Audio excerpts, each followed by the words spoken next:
Welcome, gamers and geeks, to another D&D session. I'm Anthony, I'm the DM. I run games of Dungeons and Dragons on the Games and Geekery Discord server. And today we're playing City of Gate. We're on like episode 61, I believe. Yep, there it is. And would you guys be so kind as to introduce yourselves?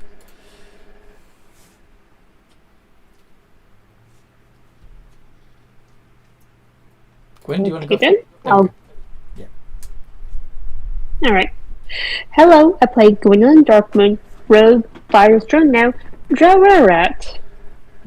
And she's ready for moving day, I guess.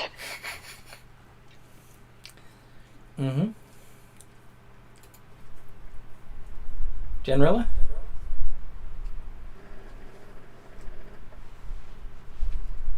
You muted. Jeff? Okay, maybe he's... Sorry, I was on another screen. I had to switch it back. I am Genrilla, the half-elven werebear bard paladin rogue.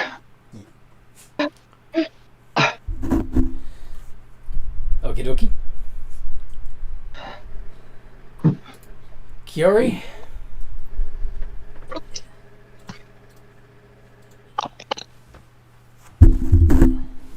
I play Kiori, who's a barbarian cleric druid. Yep. Goliathy person. Yep.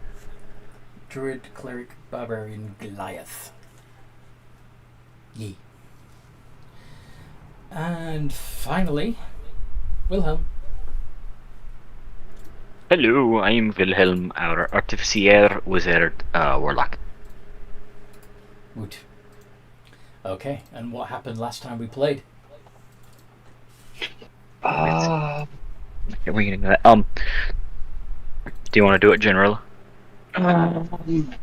We had a meeting with three powerful entities who basically told us either join us or get the hell out of our town or we're going to war with you.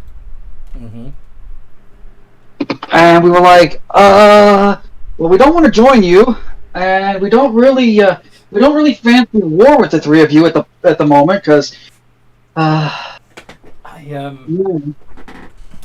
realized something after I did this little encounter. So yeah, they were offering you either a place in Havana's Paradise or a place in Grandma's Academy, where you would have access to an infinite amount of magical knowledge, or immortality as a member of the undead in Magister's Necropolis. And if you didn't want any of those, then the fourth option was war, like you said. And I realized that, yeah, that's basically the four gods of chaos from Warhammer. It is, now that you say that, and I love it. The only issue is none of them are Grandpapa Nurdle, the ultimate. Well, the closest would be Magister's immortality. So we chose leaving town. Yes, you decided none of the above. Yeah, like, we don't want to go to open war with you because that would be bad. Because that would, way too many innocent people would die. And we don't really like any of you because you're all creepy. So we'll just leave town and let you have it, because ultimately what they wanted was for us to stop trying to fix Gate, and if we're not in Gate, we can't be fixing it. Yeah, that's what they wanted you to do, is stop trying to make Gate a nicer place to live. It serves our purpose that it's horrible. But apparently little do they know that our influence has already affected Gate in a very surprising way. You okay? Blah, blah. If you don't come back, I'll understand. I'll try to. Ow! That was my foot. Oh no. Is she okay? Yeah, she's had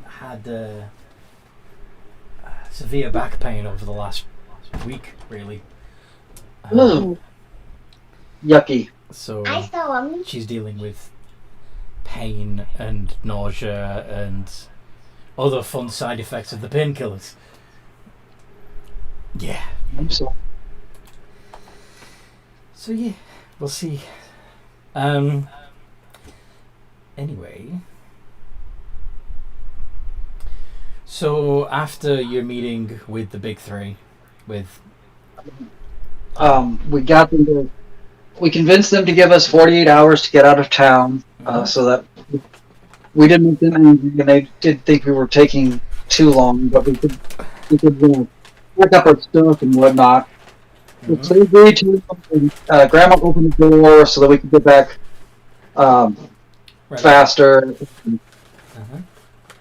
that kind of stuff. And then we went around saying goodbye to certain important people we had met in our time there, and found out that they were still going to kind of be running an underground resistance against this, regardless of us being there or not, because apparently nobody likes Skate being a shithole other than the big three. Well, well, not nobody. I'm sure there are some others that take advantage. I'm sure the merchants that still convince the people in the line to sell all their worldly possessions because they won't need them anymore are still kind of like things the way they are. But yeah, there's well, I mean, they would still be able to fleece the people. I mean, it's not. There's still going to be people coming. There's still going to be dumbasses. So, but yeah. So we got a bunch of sending stones, and we exchanged a bunch of runes with a bunch of different people. Yes. And then we kind of partied it up on our last night there, and we're waking up the next morning, getting ready to actually head out of town so as to not have open, bloody conflict. Yes. So. Yeah. Yeah, big old party. Is there anything in particular you guys would be doing the next day? The next morning? So something Wilhelm will mention is, guys, we may be able to ask Braz if we could use his teleport, if he could teleport us to Coal City. Rather than just as a thought, rather than us having to walk. That's if everybody want. If you guys want, we can walk instead. If we do that though, just to be safe, I can put Asbestos, my other self, and the dragon in a demi-plane. They'll have oxygen for like half an hour or so. As long as we're quick to Braz's and quick out, I can open the door again from our side and let him back out. I think it would serve us better to make a big show of actually leaving. That's a good point. That way, no one questions, whether or not we've actually left or if we're just hiding in town. This is true. Yeah, and I think we still have that cart and horse from our last outing that we can just use to, I guess, carry our stuff and extra stuff with us. I believe so. Yeah. So we'll just handle it that way. Works for me. It gives me time to read on the cart while we go. Yeah. That is a good point. That would give us, those of us who have things that we want to start reading, potentially time to read. Yes. Also, someone will still have to drive the cart because I have no idea how to do that, and I'm just going to be sitting on the roof. Any of you have proficiency with vehicles? No. Give me an hour. I'm sorry, what? I said give Gwen an hour. She can probably do it herself. Right, because you can learn whatever proficiency Swap you out. want from the ghosts.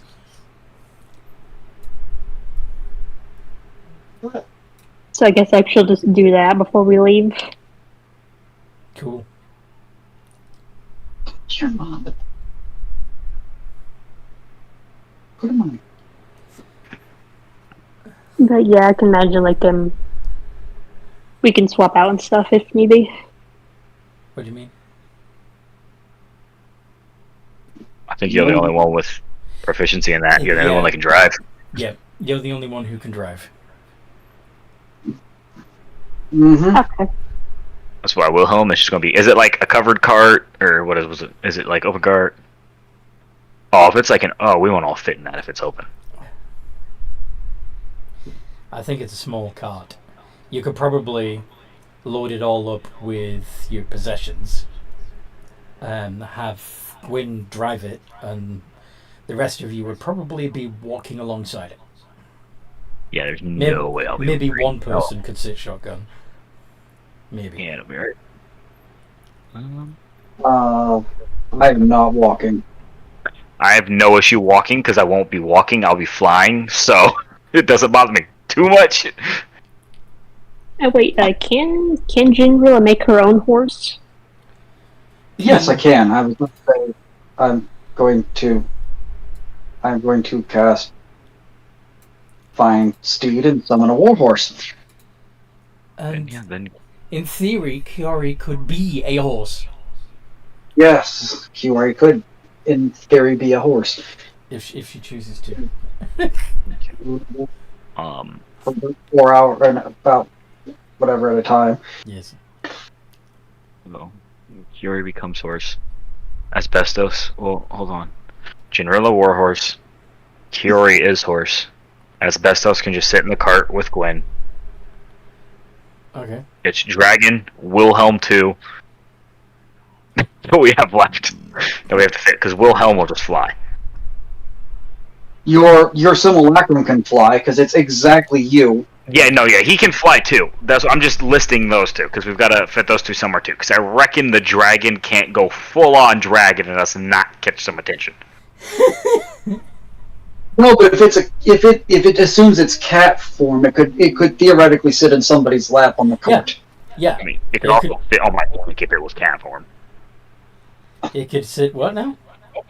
So I could probably sit on my back if it was cat form. If it's not like a full, or large cat. Hide amongst the stuff on your cart, but you got to load this cart up first. Oh god, yeah. Well, what all are we putting in it? Because are we unpacking the shop? All of Wilhelm's stuff is in a bag, so he's kind of okay. Yeah, I imagine that most of it would be the shop items that you want to take with. Now, again, we'd have to run this by Kiori when she comes back. And of course, Toby's whining. But I imagine she'd want to leave most of the stock behind for Davin to sell. To keep the shop running. Yeah. But you'd also want to bring enough stock to bring with you to potentially set up a new shop elsewhere, or even just to keep the party running. Perhaps mostly just her personal supplies of alchemical ingredients and tools. Yeah. But since we have to wait for Ellen to come back anyway to confirm all of that, I'm going to go find out what the dog's whining about. I'll be right back. Sounds like a deal.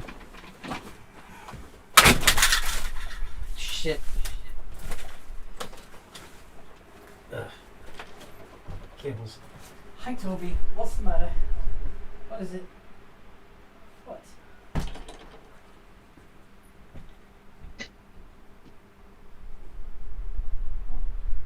Do not put fiends and undead in front of a paladin and then wonder why they die quickly.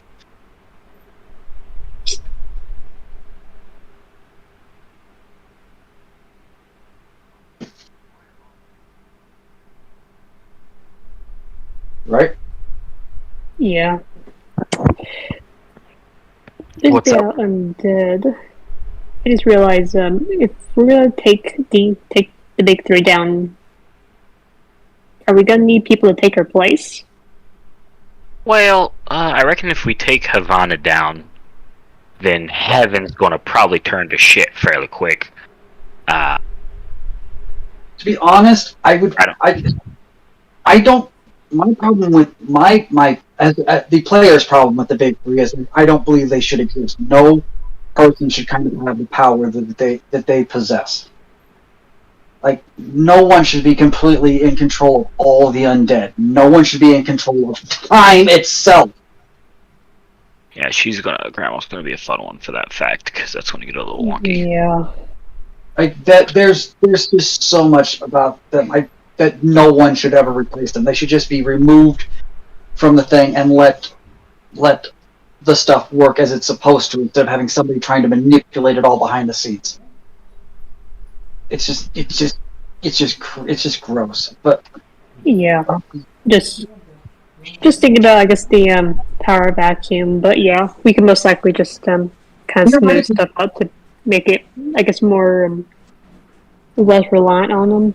Well, the other thing is like, yeah, if we at one point end up somehow taking over the political structure in Coal City, we can just, if we do anything to Gate, have Gate become a subsidiary of Coal City. you got to understand, it's not that getting rid of them wouldn't create a power vacuum. It would return things to normal because they are technically sucking power away from the I gods. can just. That's their whole thing. Is like they steal the power from. It was just something just wanted to ask and stuff. But yeah. What's up? We're discussing whether or not if we ever were to be able to defeat the big three, if it would create a big power vacuum, and I'm arguing that no, because they technically create a power vacuum as they steal power away from several different gods. Yeah, maybe the entities that they have, usurped will come back. Yeah, this is also true. But yeah, for you're packing your cart ready to leave City of Gate. Yes. Yes. Yes, we are. Kiori, what would Kiori like to bring? Do I have to leave? Well, the big three have asked that the party stop trying to improve the City of Gate, and they were offering, in exchange, the opportunity to become citizens of Havana's Paradise, or become immortals in Magister's Necropolis, or scholars of infinite knowledge and power at Grandma's Academy. And I know you weren't there for this, but the party basically said, we don't want to do any of that, and we also don't want to go fighting you over this, so we'll just leave town. That way we're not improving City of Gate and you can't complain about it. And Davin has already, because the party came back to the shop and explained what was the situation, and they've gone around the city and said their goodbyes to various characters, and some of those characters have said, we'll continue the fight without you, and Davin's offered to continue running the shop if you decide that you are leaving with the party. But I mean, if Kiori really doesn't want to leave her shop and doesn't want to go to Coal City with the rest of the party, this could be a good opportunity to retire Kiori from the adventure.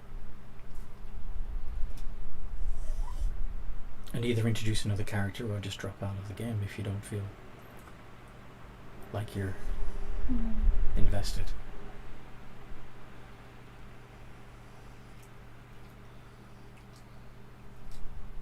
You're often really tired on a Friday night, hon. True. Much as I love you being in the game. I enjoy the game too, it's just... Yeah. What do you think?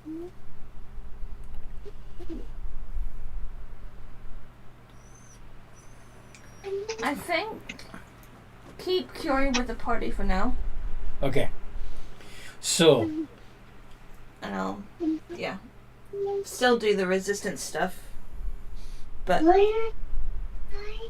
away from Sadiq. yeah, they've already gotten multi-frequency sending stones so that they can communicate with the underground. Now, I assume you're going to want to leave most of the stock with Davin so that he can continue to sell it.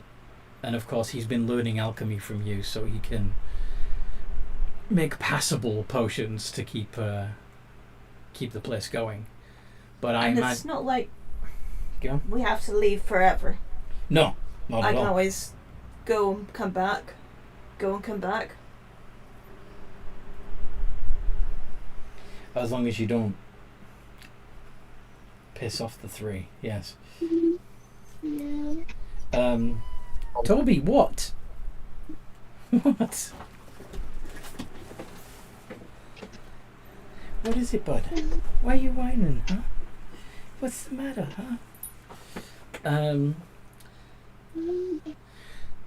So yeah, I imagine that you'd want to pick up most of your personal, your personal alchemical ingredients, and your alembic, your pestle and mortar,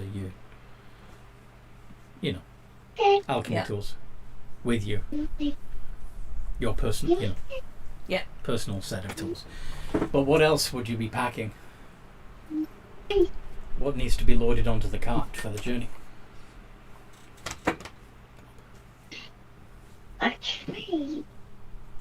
Books. Books. All of the Yep. all of the books from the bookshop that you rescued. At least the herbalism Yeah. ones. For curing. Hi, Toby.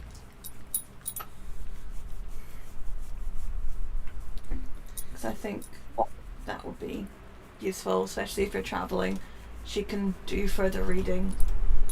Add to her own little book that she's writing. Yes. And yeah. Check in with the shop every now and again, and then sometimes like make a batch of potions and send them over. That's cool. So, yeah, Awesome. that's what Kira's doing. Awesome. Is anybody else loading anything onto the cart? I think so. It's going to be a fairly light load then. More than enough I mean, room. we don't have much else. Sorry? And so we don't have much else. No. Yeah, I guess more books. Yeah. So there should be plenty of room for one or two people to sit in the back. Definitely for the cat. Who's actually a dragon. Wait, let's see. We've got our cat dragon, Uh-huh. Kiori, Gwen, and Asbestos. And there's room for one more. It's pretty crowded. And Yeah. I'll just yeah, because Kira's large, isn't she? Yeah, Wilhelm will fly. he's medium sized. He's within a large end of medium size. Mm-hmm. So technically medium size. Yes. Yeah, she's not quite large yet. But she's on the tall side of medium. Yes. Okay.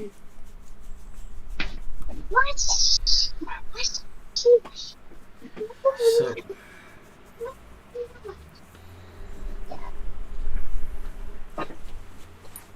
You back up.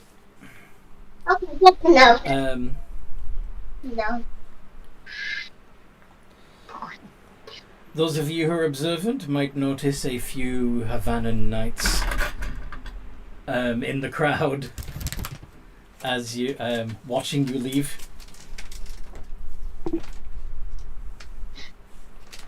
I want to get to that one here, but I'm not going to. What was that, General? I said I still want to give them a one-finger salute, but I'm not going to. Second Wilhelm before they come outside, so they don't realize there's two Wilhelms, is going to become an Aarakocra. So when Wilhelm steps outside, behind him steps like an Aarakocra. Okay. He's going to use one of his only castings of. Actually, well, Wilhelm can cast on him. Actually, yeah, Wilhelm will cast on him. Alter self? What is it? Yes, alter self. Disguise self. Disguise self. Okay, cool. Yes. Which the Rock Sasha was so nice to donate to me. Yeah. What is it, Toby? Anyway. So yeah. You work your way through the crowd. Some people seem pleased to see you leaving, others do not. And but eventually you reach the outskirts of the city of Gate and can travel more freely.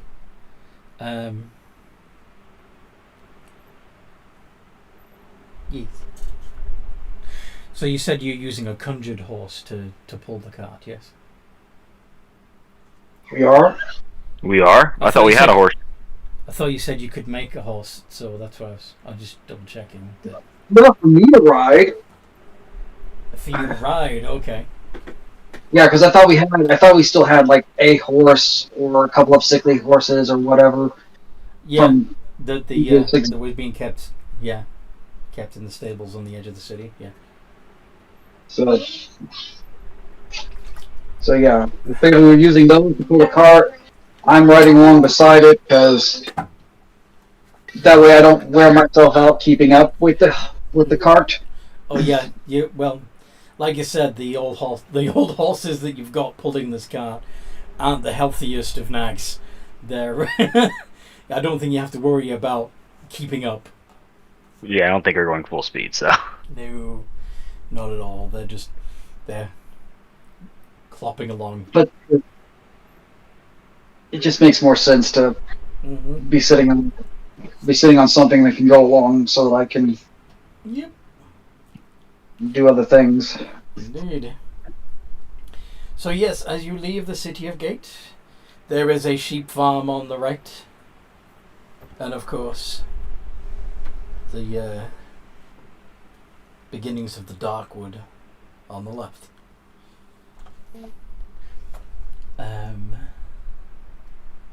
Pretty much all of you can smell gingerbread wafting from the woods. Every time I smell that, it churns my stomach. Going to drive faster? Like, nope. Just no.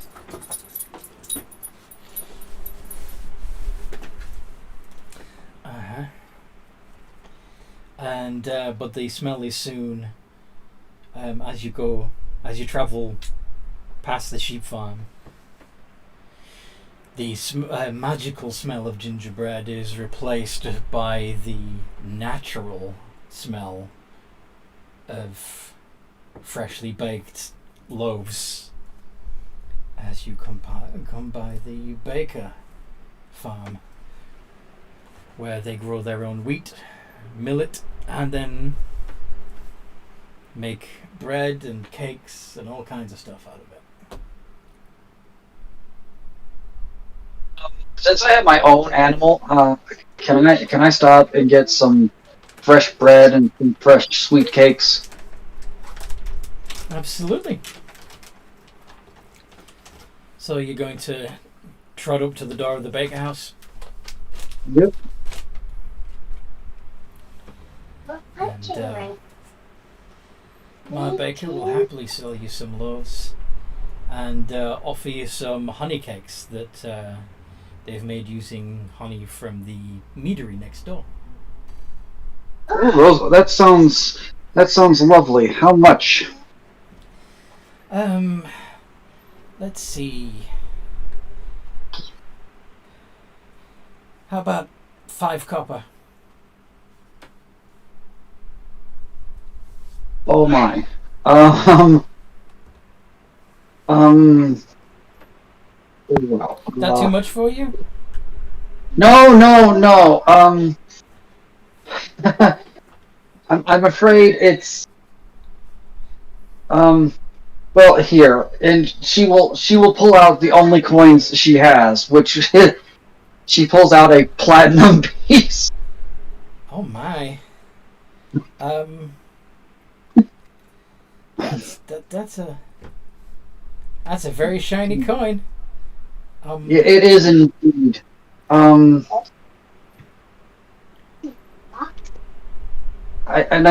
don't want to break your economy or whatever. So how about you sell me enough stuff to equal a gold and just keep the change. Where's your box up? Do you want me to sell you enough bread to come to? How many sacks of flour do you want to buy? Oh yeah, that works. Yeah, just We've sell me also some got stuff. straw bales that we usually just give them to the sheep farm, but A few sacks of flour, some berries, some actual fresh bread, whatever it takes to equal out to a gold or so, and then. Okay, my family will help. Is that your cart that I can see on the road? Yes. Okay, my family will help you load it up. All right, I will go tell them to stop for a minute because we gotta load some more stuff in. We'll right over and be like, Gwen, can you stop for a minute because I made a purchase. Sure. So, what did you buy? You'll see in a minute. So, as you pull to a stop, you see the 3 members of the Baker household, Ma and Pa Baker and their daughter, bringing out several trays of baked goods, loaves, buns, pretzels, various kinds of cakes, and fruit loaves and stuff, as well as about 10 big sacks of flour. And they start loading it up in your cart.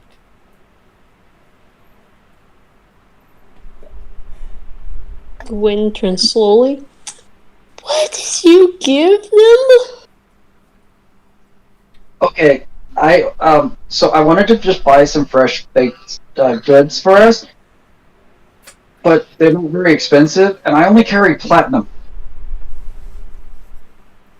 So why didn't you just pay the platinum and call it a day? That's They weren't very expensive. Because I understand that if you just give people that much money for not and it's very broken. A loaf of bread is 2 copper pieces. 2 copper. Well, all right. It's 10 copper to a yeah. It's like some insane margin because it's 10 copper to a silver, then 10 silver to a gold, and 10 gold to a platinum. Right? 1 platinum would be 1,000 copper pieces. Yeah, dude. Yeah, So you could just pay them now. 500 loaves of bread. Yeah, they wouldn't have to work for the rest of the year, man. You could have just let them have a year off. It's okay. It equals out in time. Well, they've given you.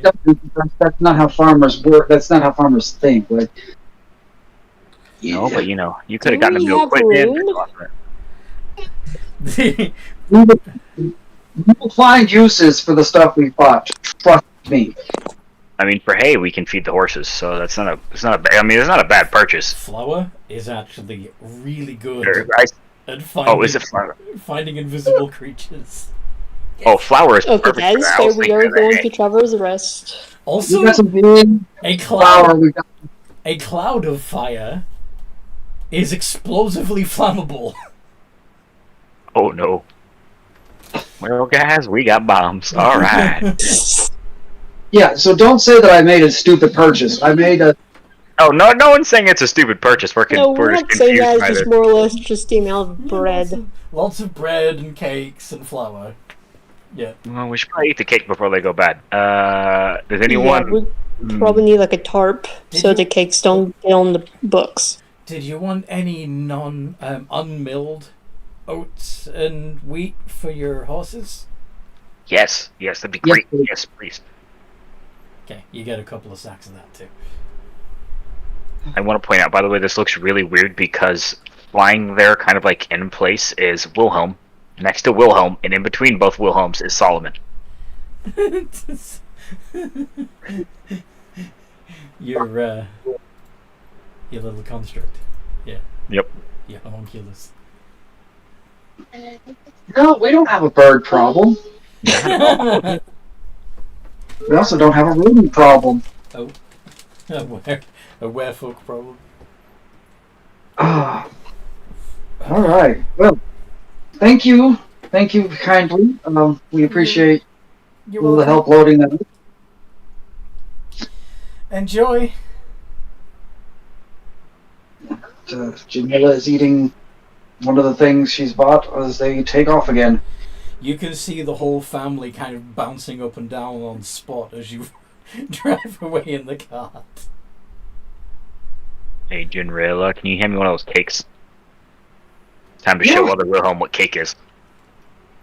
Here, He has your memories as well. Like he's I know. a simulacrum may not need to eat, but they know what food tastes like because they're you.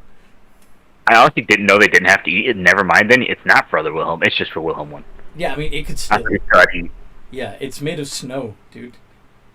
That's fair. But, it's magic, so, you always gotta be prepped. it's like one of those things where they can, even if they don't have to, if they. Yeah, Well, but I imagine it's just going to get like mushed up and stored inside them and not really digested. Yeah, they probably don't have any proper organs. Anthony's, then he'll be right here. Yep, it's for Wilhelm while they fly. I mean, suppose if you want to have like an internal compost heap.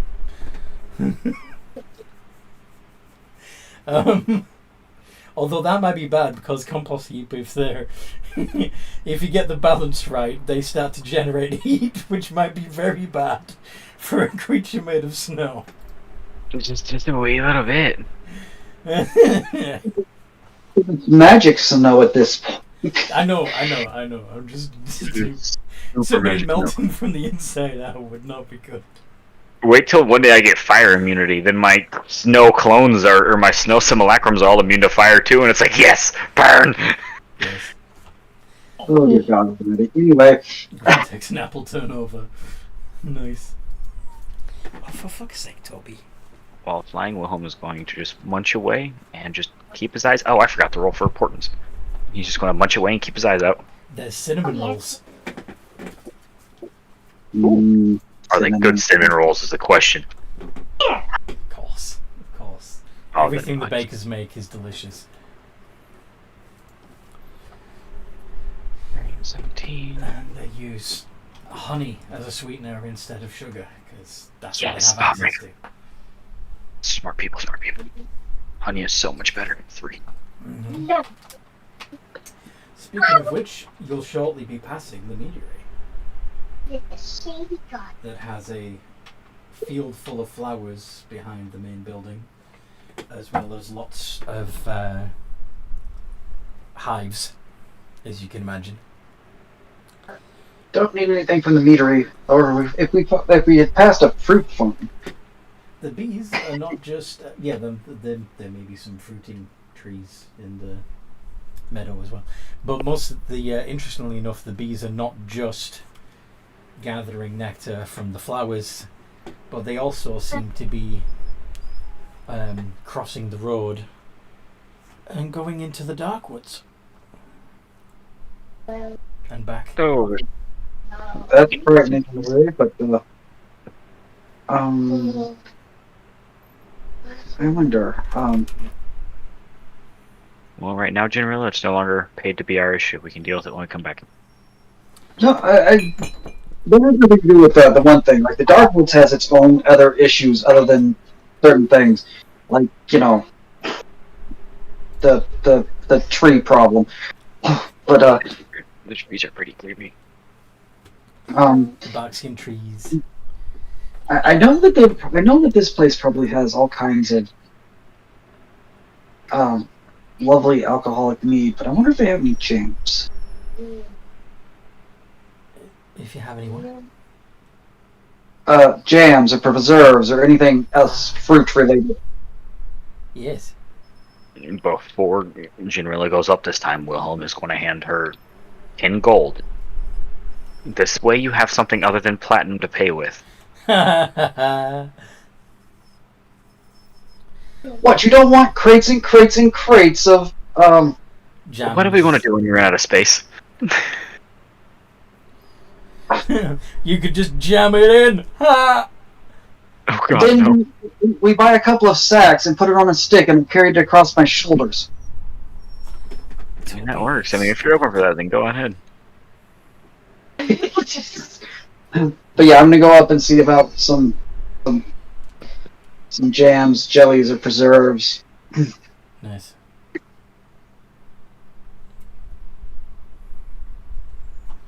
Okay. How much would that cost, Anthony? Again, you're talking a few copper a jar. But the So, funny little. well, I'm gonna. Go on. I will buy enough because we have plenty of bread, and if it's done right, the canning process should keep it good for quite a long time.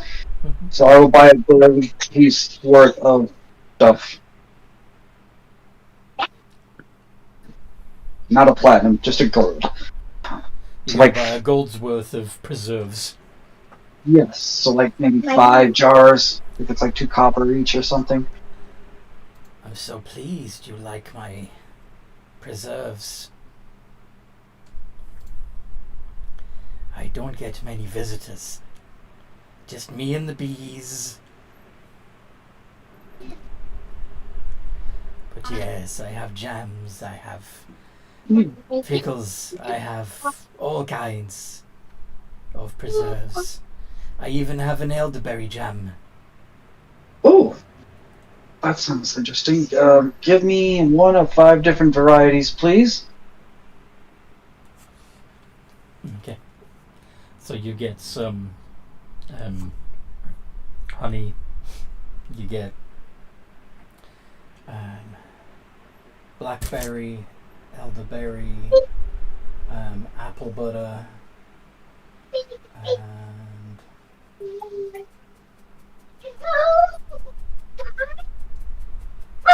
You should see if he sells honey for tea. honey for tea. Yes. Do you want an extra? Yeah. You want an extra jar of honey?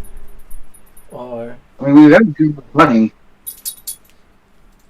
the honey is Just want to make sure we have enough. a very dark honey. It's interesting.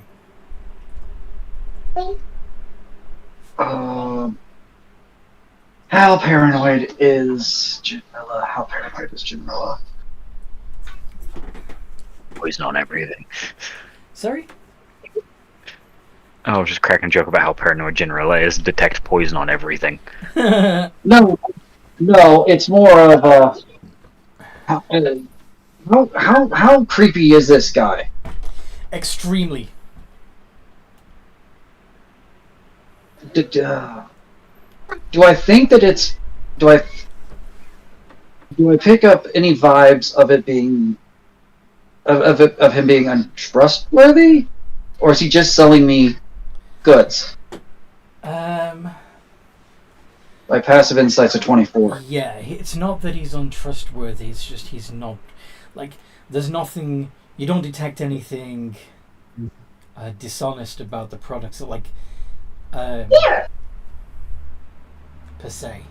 It is honey. There's nothing poisoned or tainted about any of his preserves.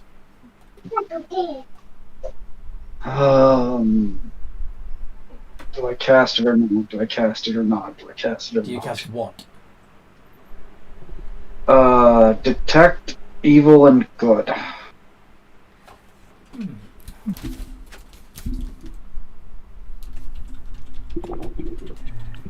For delicious as you are. Let me see. The duration, you know if there's an aberration, celestial, elemental, fey, fiend, or undead within 30 feet of you. Yeah, go ahead and cast it. Yeah, she's going to cast Detect Evil and Good. Which will, of course, he'll notice, because vocal and somatic components. But, depends on whether or not she casts it when he goes in to get the this is true. jar. This is true. Which is what she would probably do.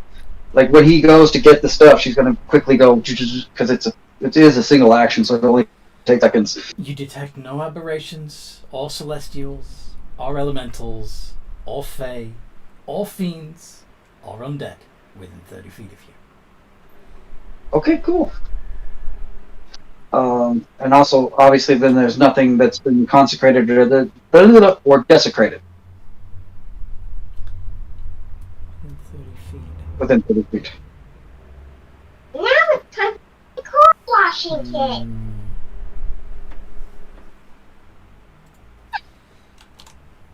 There's a faint off feeling beneath you, like far beneath your feet, like about 20 foot down, like under the floor.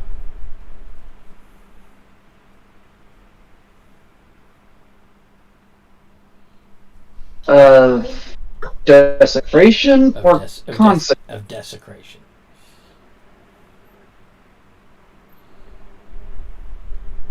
Okay. Not gonna worry about it. There's no poison in the stuff. Don't really care. Looks like it's pretty good jams. Just gonna ignore it because we're still too close to gate. I don't feel like accidentally angering something.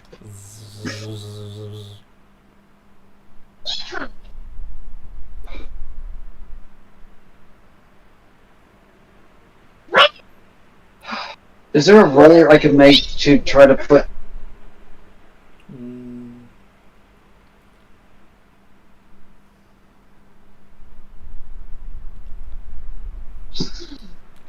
Try and put it all together? Because also remember, if there's anything hidden by illusions, it's not. Yeah, he really is. He's not a fiend.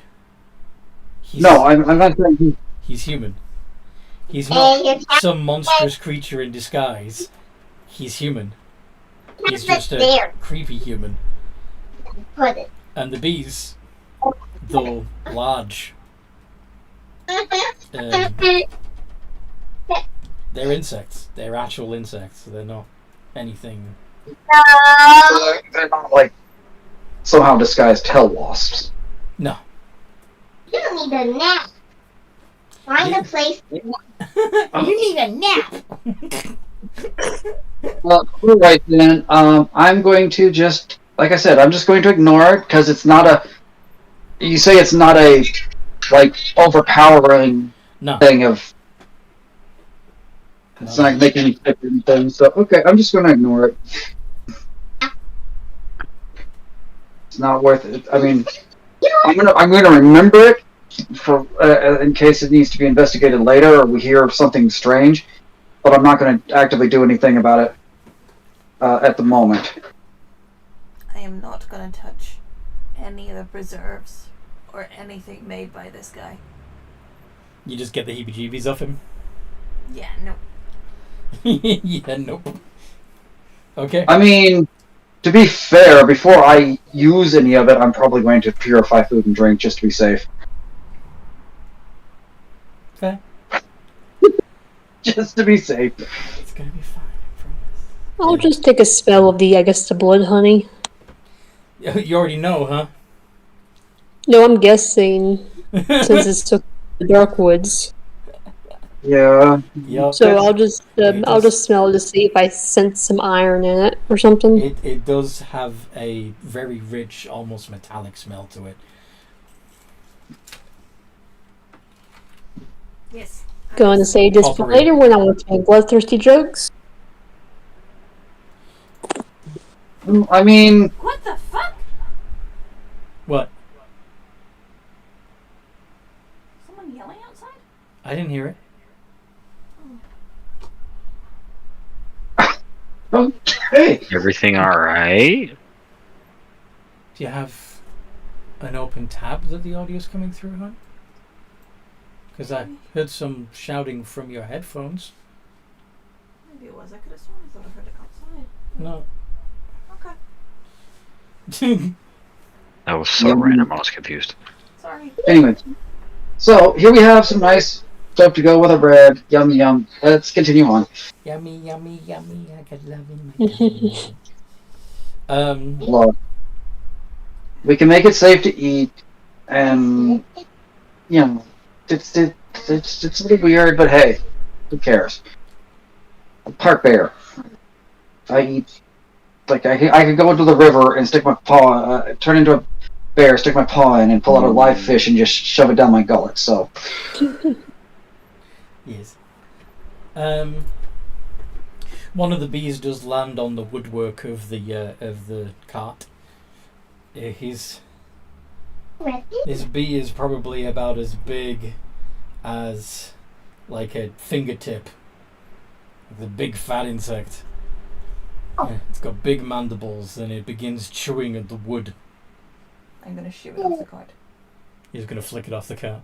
Okay. But yeah, whatever made me jump, I think I tweaked my back. Yeah. Oh, You can't be doing sudden movements on. no. Not even involuntary ones. Oof.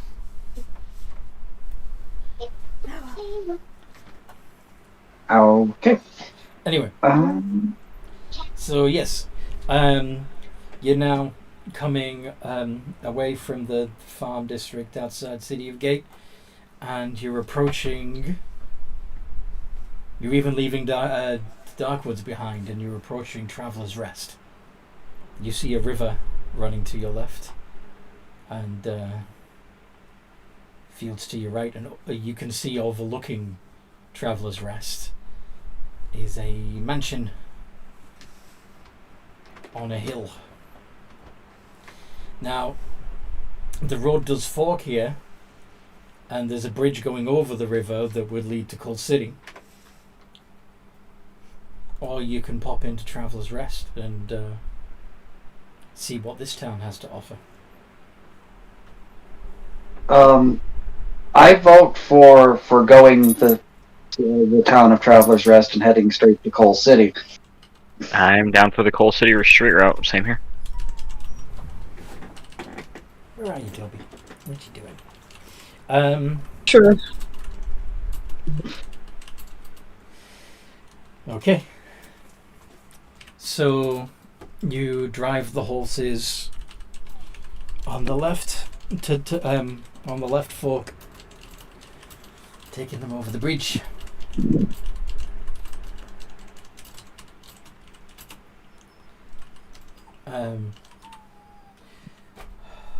Excuse me. I'll have to let Toby out again. I'll be right back.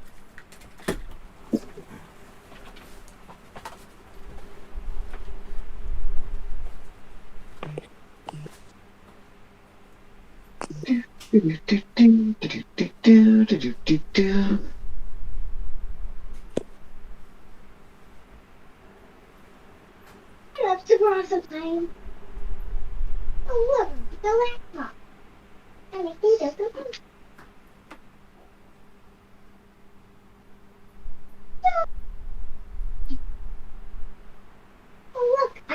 be clear why, another reason why I don't want to use a certain weapon on Generilla.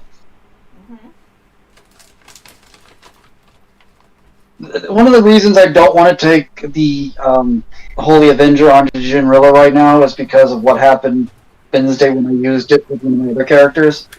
Annoying little dog. No, your dog is not. Your dog is absolutely cool. Did Tallulah drop off those rings? Yes, she would have. She would have dropped them off in the morning before you left. Yeah. So you've each got. All 4 of you have a ring of regeneration. Okay. Okay. I forgot about that. Yeah, Tallulah was supposed to drop off those rings. Yes. So, Which is somehow slotted into my belt. okay. Where are we? Oh yes. As you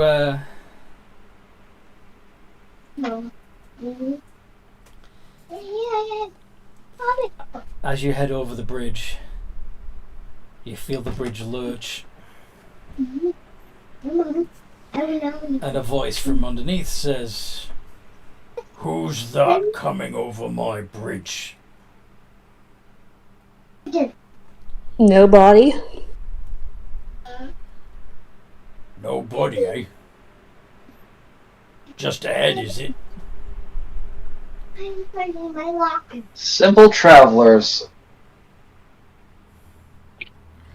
Well, simple travellers could pay the toll, says the big fat troll that comes out from under the bridge. How much is the toll?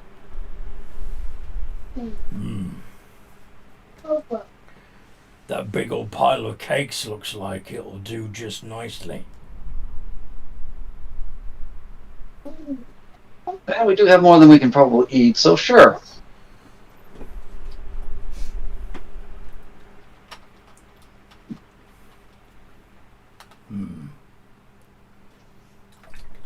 How about one of your horses too?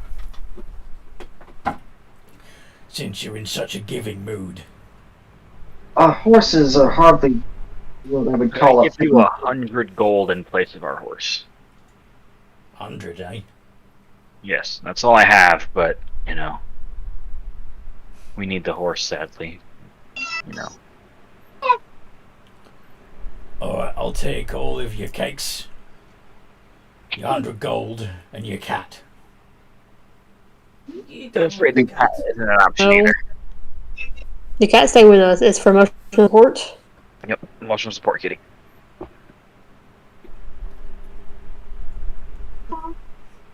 The cat has a sort of amused smirk on its face at the moment.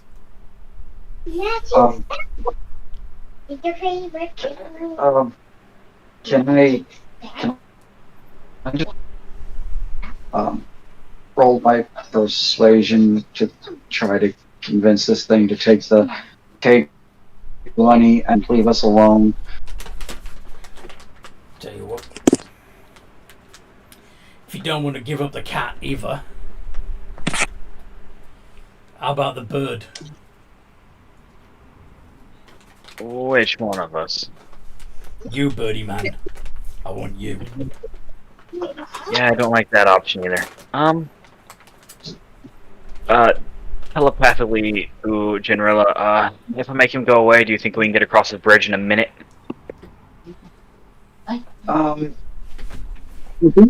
No. Well, that's okay. Hold on. I forgot. The other me gets portents. Yes. Okay. Oof. Oh. Yeah, we're good to go. Yeah, I don't like that either, friend. Just let us go with the gold. We'll give you the gold. We'll give you I'll have the gold, the cakes, and the cat, or I'll have you instead. You are not getting those. That sounds like a terrible idea. Well, I reckon this is bye. He's gonna snap his fingers and banish him. Now. Because you The save on that is a because you 20. can turn whatever he rolls into a nat 1 and have him fail. yeah. Yeah. Well, it's either a 1, an 8, or a 3, and his save DC is 20. And I have 7 castings of silvery barbs. we should play the game. Yep. Trolley's banished to a harmless demiplane. Yep, he'll be back in 1 minute. Alright, let's go, guys. He'll be back in a minute. Let's go. Trump. We don't have to. What were you saying? We are not doing them. Kiara? Sprint. Okay. Hey.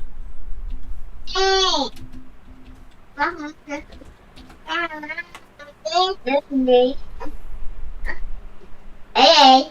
Yay! No killing the troll. Yay, we didn't have to pay the toll. Yep. You didn't have to pay the toll. You didn't have to fight the troll. I feel kind of bad, but, you know, he was just doing his job. Or trying to eat. I don't know, one of the two. I mean, we could, You if you really want, we could leave a bag of cakes on his... Yeah, let's leave a bag of cakes and then leave. Yeah, that sounds like a plan. Here's a parting gift. Leave him a tray of cakes.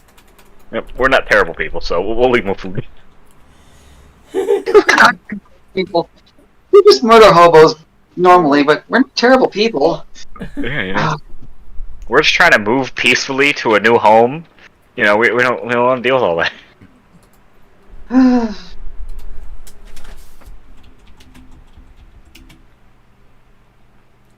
And we travel on. Yep. Yeah. Proceed about our business. And after 1 minute, I'm sure he comes back very confused. Yeah. You'll see that the road goes forks again, going back east from here, so to your left again, going around the other side of the dark woods, or further south. But you can also see across the plains the walled Coal City, and it's huge, and there appear to be 2 visible gates that you can see, one on the north side of the town and the other on the west side of the town. So if you take the road that heads south, that will likely take you to the west gate, whilst if you travel east first, you can probably hit the north gate. Your choice. You also, from here, can see the mountains of the with The door. Yeah, of the dwarves, with the dwarven cities capping each mountain. Well,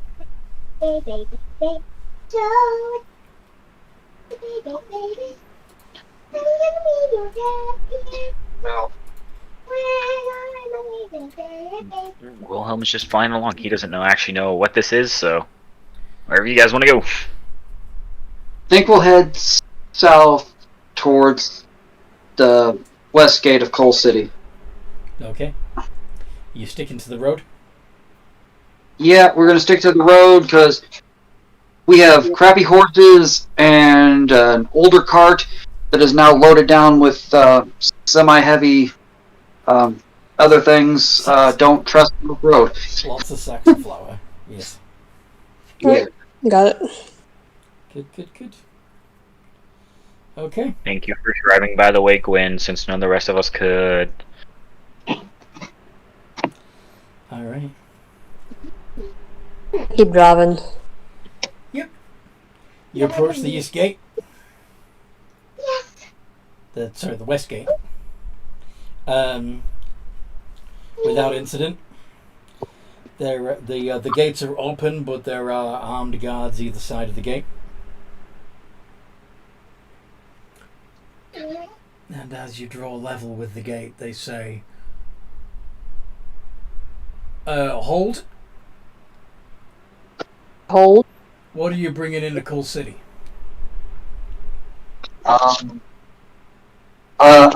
Some oats and such for our horses, some sacks of flour, books, that sort of thing. Are you here? Herbalism expertise. Are you here to trade? No, this is all for personal use. Really? All of that's for personal use? Well, we would like to speak of setting up trade here. It's part of why we came. We were looking for a place to set up a shop. Our friend, as she just stated, is an expert herbalist, and I dabble in crafting arcane goods. Do you have any do you have an invitation from the Merchants Guild? Guys, I didn't know they existed. Someone help. No one gave him the Coal City rundown. We don't have an invitation. Yeah. Well, Yeah, we had to. We've been we're really travelers looking for a new place to stay. well, I wish you luck. But I do recommend that your first port of call be the Guild District and introduce yourself to the Guild of Merchants so that the proper paperwork can be filed and they can take proper inventory of your goods. Oh, thank you so much. We greatly appreciate your help. Is there a toll or anything we have to pay, guys? Like, is there an amount of money we have to give them, or do we just keep going? Well, now that they've done their thing, I don't think they're blocking us, right, Anthony? No, they're not blocking you. Okay, then yeah, we're just gonna head in, and yes.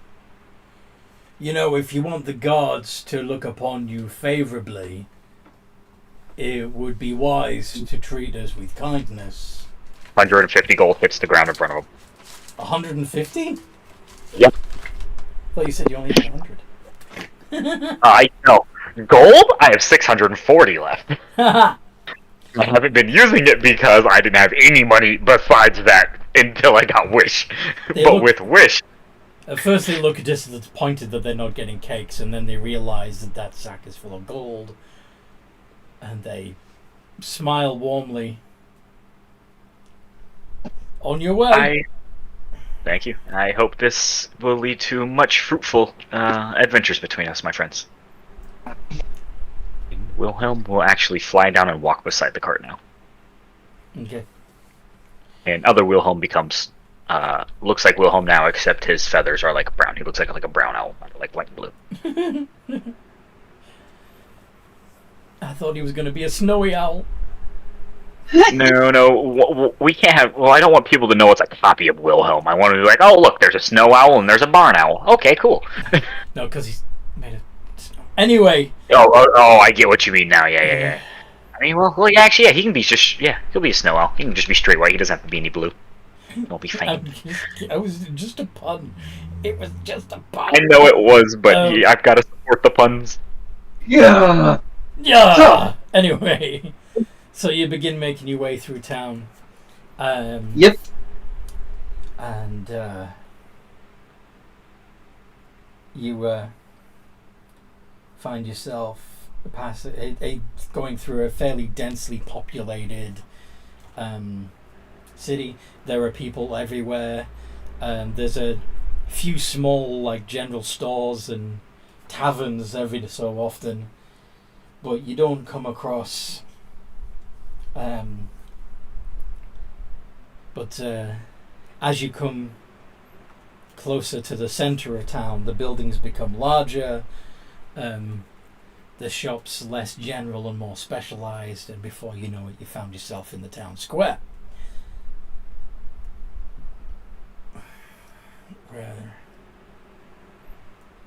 So I know the temples are that way, because that's the way we went last time when we were here. A little northeast from here is the temple district, and the guild district would be a little northwest from here. So... a guard approaches you, though, and says, I hope you're not planning on setting up a stall. No, we're actually on our way to the guild district to make contact with the Merchants Guild. All right. Well, you need to go a few streets that way to get to the guild district. Thank you.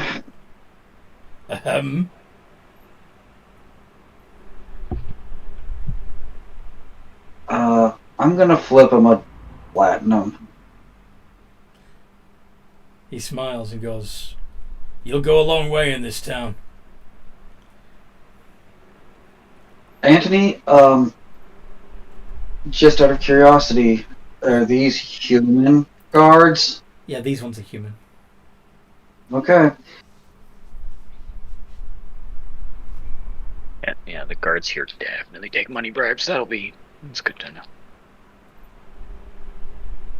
Let me know if I see anything. Untoward. Did you? Yeah. In this game, you said you've been to Coal City before. We were here for like one night.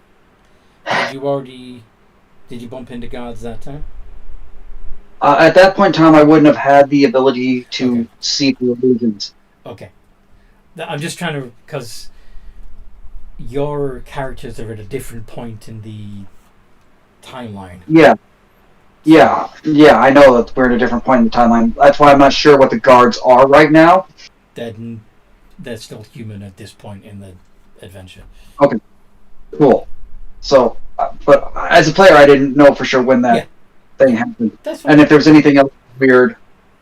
Only reason I ask is because, the freaking boon of True Sight keeps True Sight on me 24/7. Yes.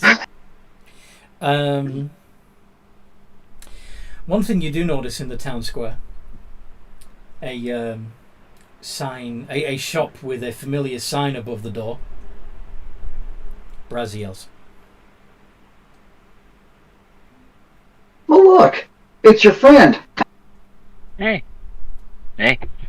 If you're in a bind, he's extremely helpful. He's not that bad, so. Yeah, you just keep right on believing that. I haven't seen him consume the souls of anyone innocent yet, so I am going to continue believing what I believe. They deserved it, so it's fine. Yeah, pretty much. Cool. Gwen just whistles quietly to herself, Ooh. Another thing that you might notice, there is a magic item shop called Janthia's at the eastern side of the town square. She's presents herself as a high elf, but you can see that she's a lizard folk. So I basically what I see is I see a lizard folk with a shadow of a high elf. That she's casting. Yeah, I got you. Alter self or disguise self to make herself appear to be an elf. Yep. Okay, cool. Good to know. Mm-hmm. Yeah.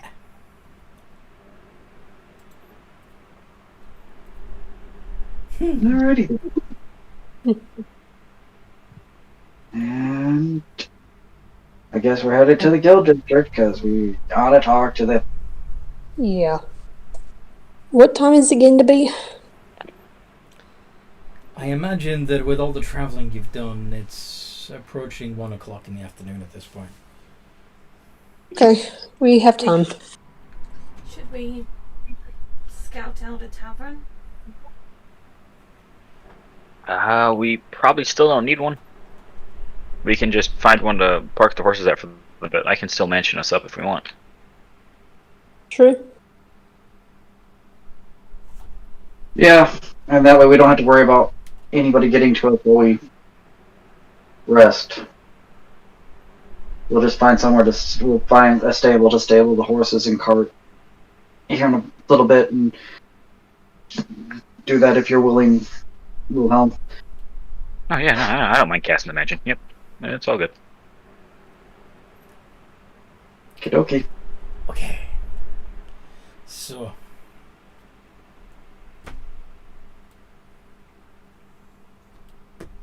Yeah, Guild District. So in the Guild District, you see from going clockwise from the building on your left going around. The first rather large building that you see is the Guild of Entertainers. And you can hear music being played, and there are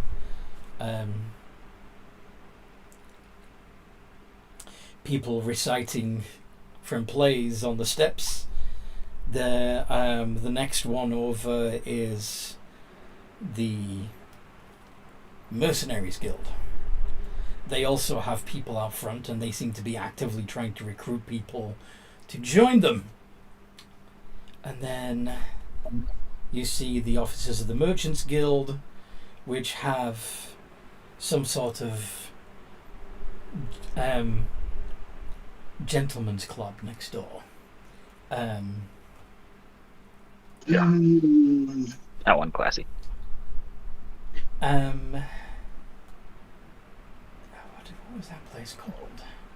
Restraint and Release, I believe, was the name of that place. Then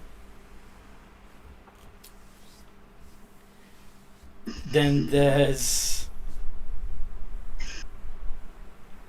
the Guild of Technology, confusingly placed right next to the Guild of Knowledge, and then various other smaller guilds around. And then, again, looking quite out of place, a tavern called Iggy's.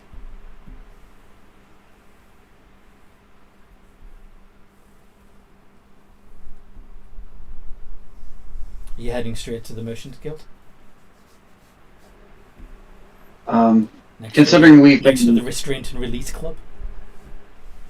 given the fact that we've been accosted by guards repeatedly, I think that's probably the best bet. Okay. Okay.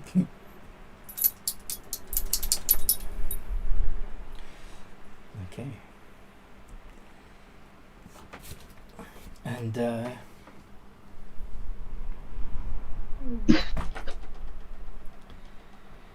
Right. what?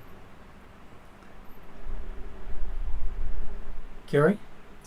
I'm wondering, do I have anything that detects fiends? I don't think so. But, because I think you went with... Yeah, you're not a ranger of any kind, so... It depends on what her prepared spells are, because she could theoretically have Detect Evil and Good prepared. But why would she...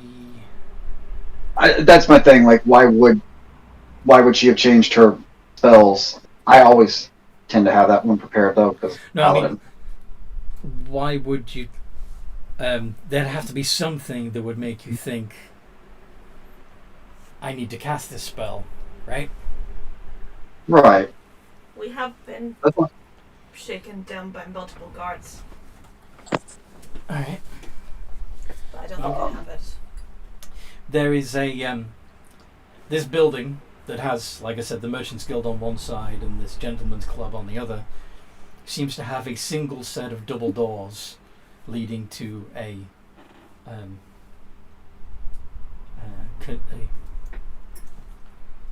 reception area. Are we all going in, or what's the plan, guys? Someone's going to stay with the cart, I'm assuming. Yeah, I can stay with the cart outside if you're gonna go in and talk for us all, Generilla. Yeah, I can do it. Anybody else wants to, they can, because, you know. I was gonna say, like, we can stay with the cart, since, like, at least as two of y'all are, like, I guess having to talk to Belly, having a shop and stuff. If Fury doesn't want to go inside, Wilhelm will go inside with Generilla, but if Fury wants to go inside, he'll let Fury go inside. Curie, do you want to go in? Or do you want to stay outside? I'll go along. Okay. So, a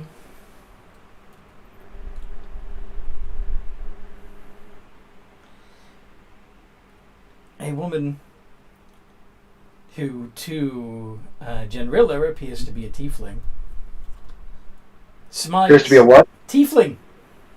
Oh. Smiles as she sees the two of you come in and says, "Oh, hey there. Are you here? I'm guessing from your attire that you're not here for the club. So I'm assuming you have business with the Guild of Merchants? Yes? Yes. We would like to see about acquiring a building and permission to start either a herbalism or magic item shop, or some combination of. Wonderful. Do you already have an agent that you've been working with? No, we just arrived in town today, but we have quite a bunch of stuff in our cart that the guards seem to keep pushing us to come see you guys, so that there's nothing. No one can be accused of doing anything illegal. That's fine, that's fine. Let me just see if there's anyone available. Thank you. And she'll point towards the door and whisper, "I've got a couple out here that are inquiring about getting a merchant's permit."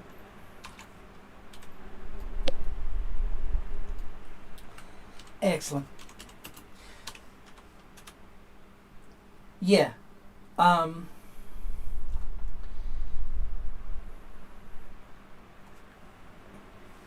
So,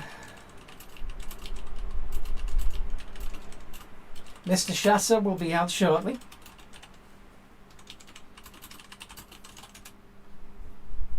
And right as she's saying this, the door opens and a broad-shouldered, well-dressed gentleman with a large moustache and a cigar poking out of his mouth says, "Welcome, prospective merchants. Come on inside. We'll talk about this." Okay, look up in his direction. Can you guess what you see? Do I see a tiger? You see a tiger. Of course I do. I would like to cast a spell. What are you going to cast? Surprisingly enough, it's not what you. It's not anything I think you're expecting me to cast. I'm going to cast tongues. Tongues? Mm-hmm. Very well. So, come in, make yourselves comfortable, tell me everything that you're planning. It's always exciting to meet a new businessman. So I'm going to walk in and I'm going to start talking to him. And he's going to hear it in Infernal.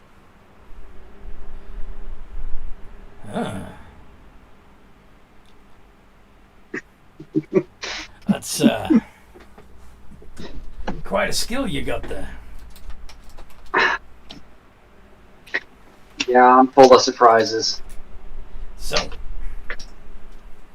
have any of you had dealings with any kind of merchant's guild before? We come from Gate. Order isn't exactly their forte. No, it is not. We could do with setting them straight, right? Yeah. Okay. So, while Curie here has run a shop there, the strict ordering of a actual guild is something none of us have had to deal with in a long time. Well, so the basic idea behind any guild and all the guilds operate more or less the same way, is that in exchange for your monthly dues, we help you get established in town. We help you reach your target audience or customer base, whatever. Basically, we'll do everything we can to help you get established and make sure that you get that money flowing. We want you paying your dues, and you can't pay your dues if you're not successful. Making money. Yes, making money. What else would we be talking about?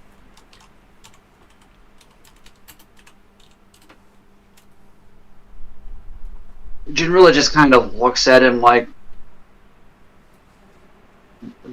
yeah, tries to give the impression with body language of, do you really want me to answer that?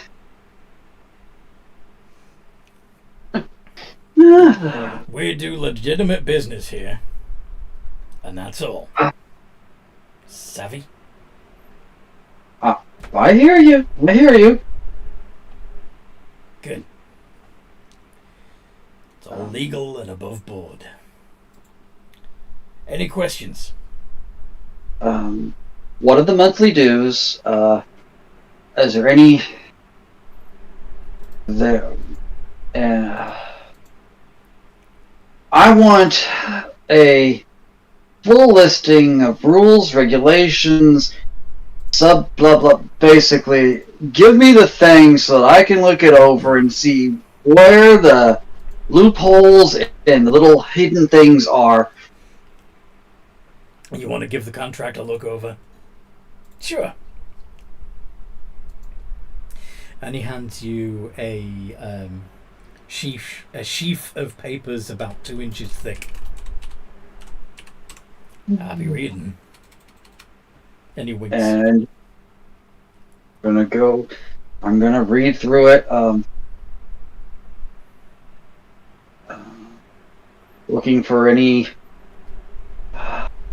funny business, anything. Mm-hmm. Do an investigation. Meantime, does Kiori have any questions? Since you were there too. I think Jinrilla's kind of covered the questions I would have. How much would it cost to get a small shop? Well, obviously that depends on where you want to set up your premises. The shops in the town centre are considerably more expensive, but you're more likely to get the foot traffic to offset those costs. So, of course, in order to do that, you're also going to need to have lots of products to sell, because if you've got lots of customers, you're going to need to be able to keep up with your inventory. So if you think you can keep well stocked and a high turnover of product, then it's well worth investing in a town centre shop. However, if you're more specialised and you sell the kind of products that people would come looking for you for, and you spend a long time crafting each item, you don't need to be in the town centre. You're not going to be relying on foot traffic, you're going to be relying on word of mouth. In which case it would be much more cost effective to get somewhere further out. Somewhere where people can find you, and of course you're going to want to stay out of certain areas of town. But, like I said, if you're a specialist shop, we can get the word out and people will come to you. Mine would definitely be a specialist shop. Oh. And what do you sell, do you mind me asking? Healing potions, sleep potions, teas, that sort of thing. Well, the teas, anyone can... That would be something that you'd sell a lot of, I'm assuming. Or you could sell a lot of to many people. But yeah, healing potions are a bit more specialized and far too expensive for the average commoner. So yeah, you probably won't have to be in the town center. You're right there. As for the dues, as I'm sure your partner has already surmised, or read rather, dues start at only 5 gold a month. Once you start making a profit, we do ask for 5%. So basically, it's 5 gold a month or 5% a month, whichever is higher.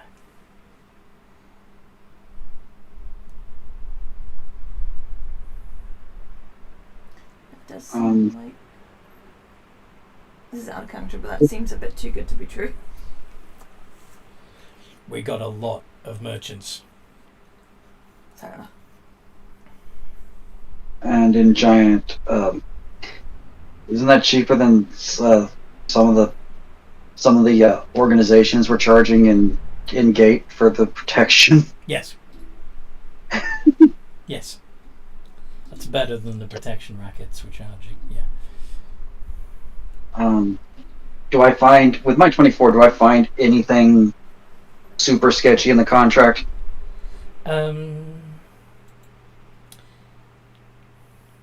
Just the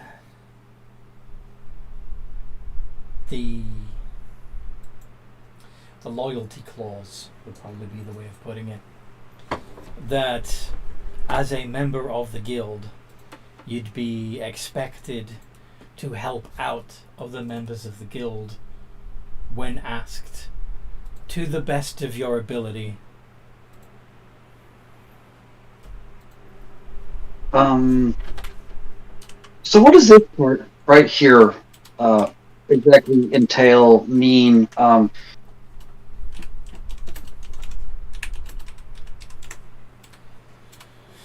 the loyalty clause. Well, we're a guild. We're like a club. We're like a family. We help each other out. And if at some point in the future my businesses are struggling and you're doing a lot better, I might come to you for help. Now, as you can see from the way it's written, there's nothing that says explicitly or specifically what kind of help you can offer. Just to the best of your ability. Now, as successful as you might appear to me, if you're actually barely holding it together yourself, then obviously it would not be in your best interests to help me. It would put you under. And I can't ask it. Nobody in the guild would ask you to cripple your own business for the sake of another guild member. The aim is to grow together. You get me? And I'm not detecting any. I don't get any sense that he's falsifying anything. No, he's being 100% straight. Because they can't lie. Or whatever. Wouldn't nullify the contract if they did. Okay. And we can do the same. If we were to run into a problem, we could come ask any other members of the guild. Of course, that's what a guild's for. Help each other out. Guide each other, protect each other, help each other. That was the only thing. Turning to Curie, that's the only thing that stood out as anything even remotely dubious in the contract. And with that explanation, I should also point out that you may already have noticed that part 2 of the loyalty clause, if you see a business that is operating without a license, report it.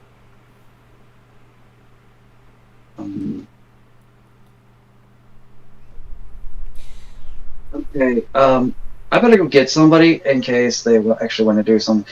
Because I have a feeling there's going to be paperwork that needs to be filled out, correct? Oh yeah, everybody who wants to be a member of the Merchants Guild is going to have to sign a contract just like that one. It's up to you, Kiori, but I'm gonna go get Wilhelm in here, because if he wants to sell his magic items, he's gonna need permission, and I'm not gonna fill out his paperwork for him. That would be dishonest. Yes.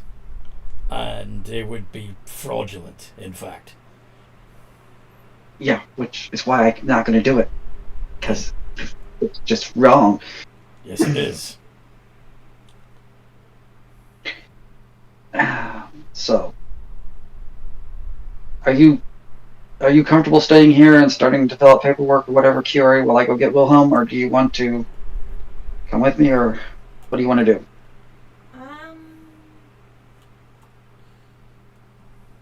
Do I get any odd vibes off him? No, he seems like a genuinely nice fellow. Well, he seems like a nice guy the same way that a car salesman would seem like a nice guy. Does that make sense? Yeah.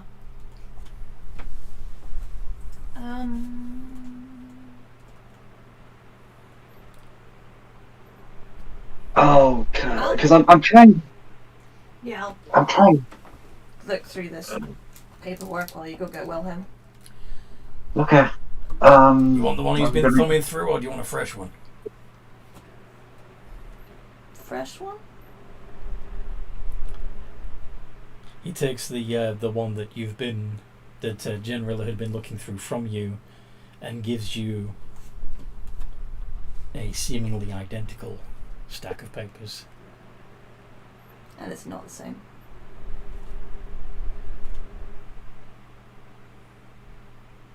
Can I Do an investigation? Yeah. Yep. Gwyn said sus. Was it the fact that I said seemingly?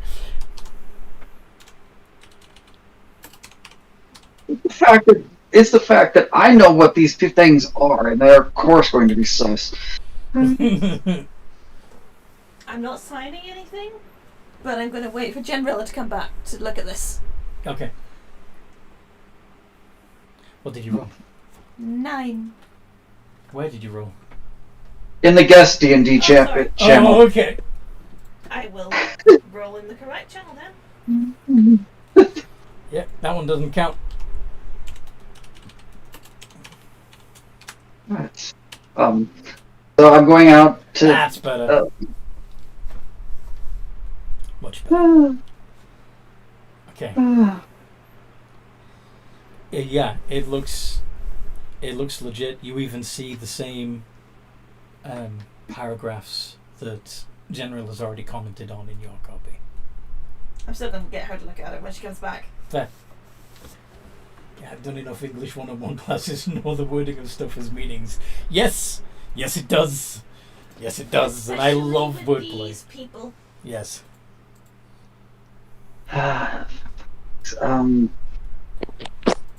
Somebody's got to pick up. I don't know who could do it, but somebody's got to pick up enhanced ability. It's on my list eventually. I'm not even sure if wizards can learn it, but I want to figure it out. It's on my list. I love that spell. Let's see. I think it's in there every class or everything spell. Enhance. It is Artificer, Bard, Cleric, Druid, Sorcerer, and Oath of Glory Paladins. Not Well, I the- can learn it because Artificier. As an Artificer, you can learn it, yeah. That means I can learn it too. I'll pick it up. Yeah. I didn't grab it as one of my bard spells because I'm a dumbass.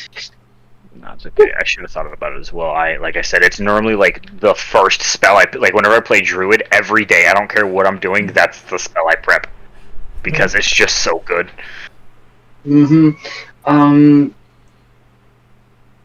So yeah, hey Wilhelm, if you actually plan on selling things, you're gonna need to come in and fill out some paperwork.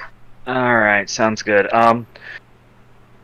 But while we're outside and I think we're out of earshot of everybody, I want to walk up and whisper, "Read the contract carefully." Okay. Read the I can do that. contract carefully. Gwenville was responding to Steve's can't. Don't worry, I'm not gonna make a shop or anything here.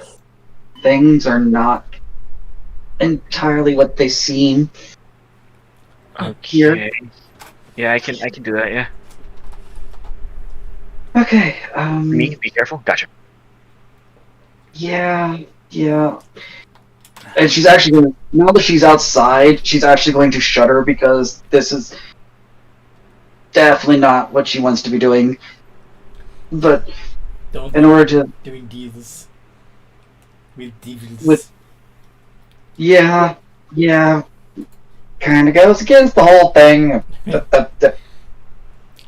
But I'm not the actual one doing it, so I'm not Raylining it.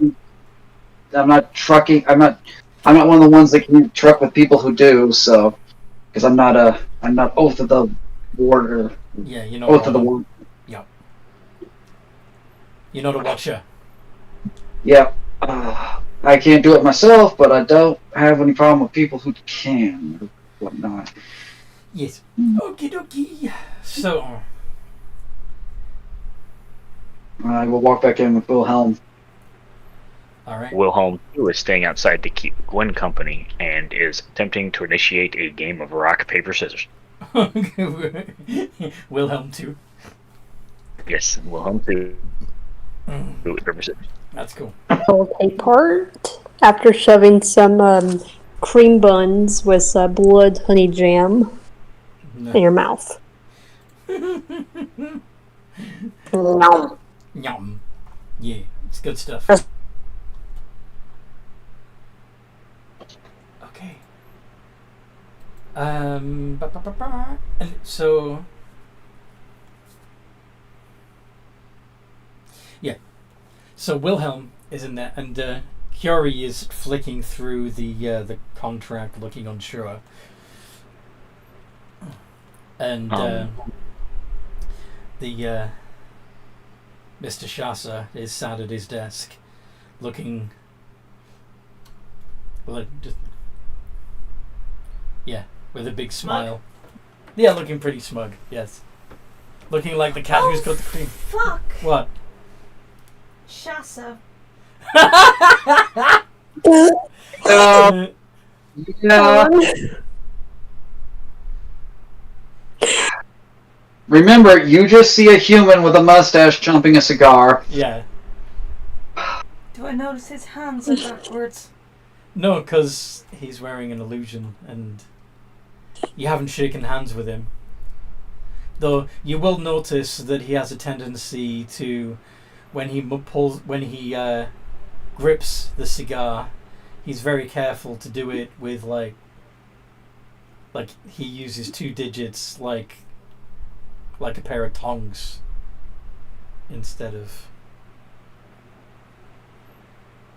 Yeah, because you could do that either way and it looked normal. Yeah.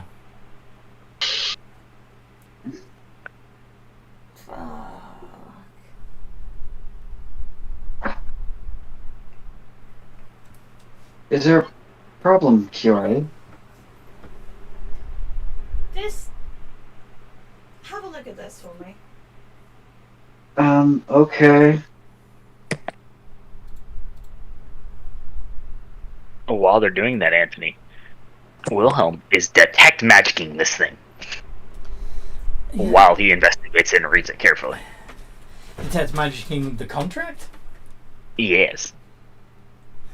Actually, is it a question? If it's a ritual, detect magic lasts 10 minutes, right? Yes.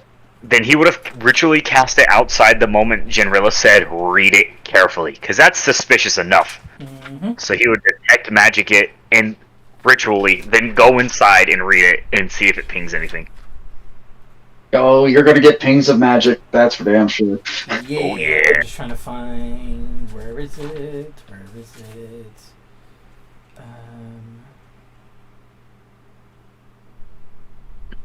Alteration magic, I am assuming, will ping on Well, he's more curious about if there's any ping on just the checking thing. the wording of a particular spell, as well as what class, what school of magic it is. Okay, that's illusion. That's fine. Sorry.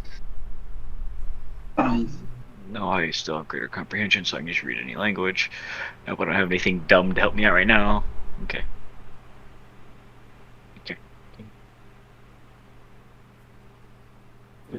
Wait, why didn't... Aha. So, the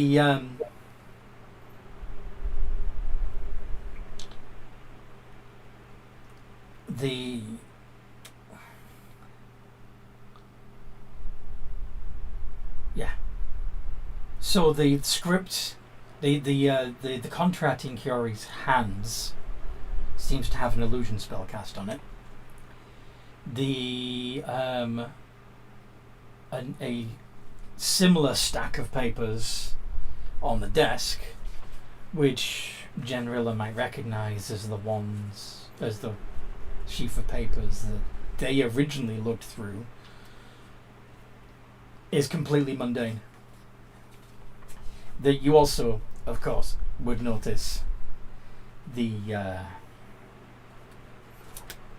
is this also illusion? I think it is. Pretty sure that... Yeah, there's also an illusion spell on Mr. Shasa himself. So Mr. Shasa, illusion. Gwen's paper, the paper Curie has, illusion. Mm-hmm. Okay. He's going to look at Generilla and telepathically, her paper's been tampered with. Can you actually read what it says? Our buddy's got an illusion on it here. And I'm recognizing he's not normal either, because he's got a pretty decent illusion on himself. Yeah. Check. You get a slight nod from Generilla. Obviously, my eyes pierce the illusion on the paperwork. Yes, because this spell does actually specify that as somebody with true sight, you'd be able to see through the illusory script and see the real contract underneath. The illusory script is identical to the one that you perused. However, there does seem to be a hidden clause regarding the ownership of one's soul. Basically, by agreeing to be a member of the guild, you also agree that you would continue to serve the guild posthumously.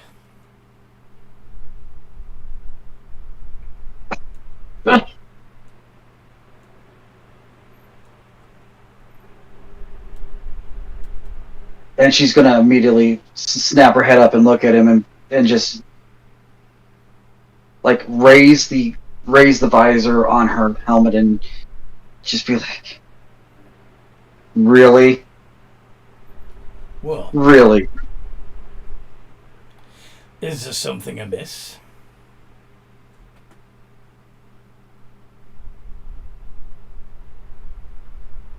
You don't want loyalty just in life. You want it in death too? Of course your protection guild would extend beyond death. Why wouldn't it?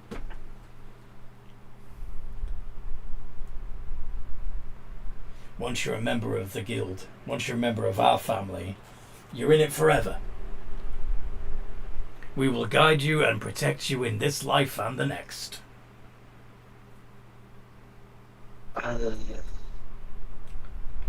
Most people find that reassuring.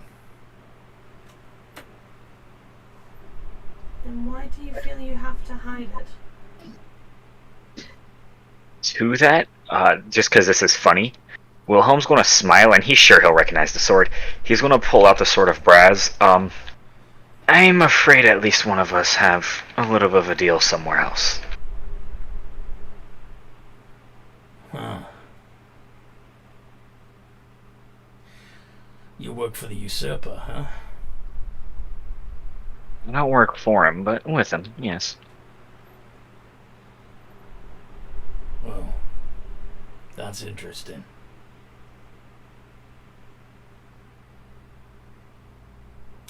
Technically, he's a member of the guild. He had to in order to set up a shop here. I can't prove it, but I know he's up to something.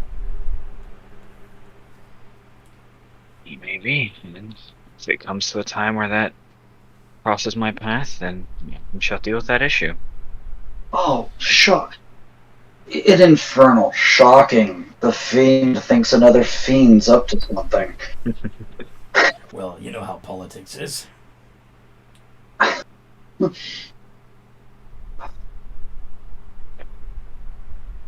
So Why don't you give us a contract that doesn't require a life sentence? What do you mean, a life sentence? You're asking for her soul even after death. That's a life sentence plus. I'm fine with, having a deal where we help each other out whenever need be, but What I'm you're offering, asking. what we're offering is power. Not just in this life, but in the life beyond. Power, wealth, and comfort. And all we ask in exchange is that when that's all over, you continue helping out as a member of the armies of Zariel. What's the big deal?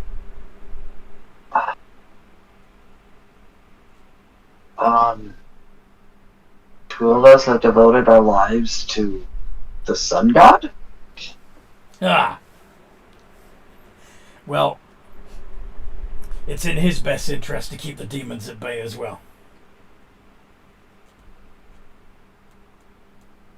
You'll be doing him a favor. You're going to have to explain that one to me, because that doesn't make a lot of sense. Alright, let me explain. In the 9 hells, the topmost layer of hell is called Avernus. Through Avernus runs a river. That river is called the River Styx. All souls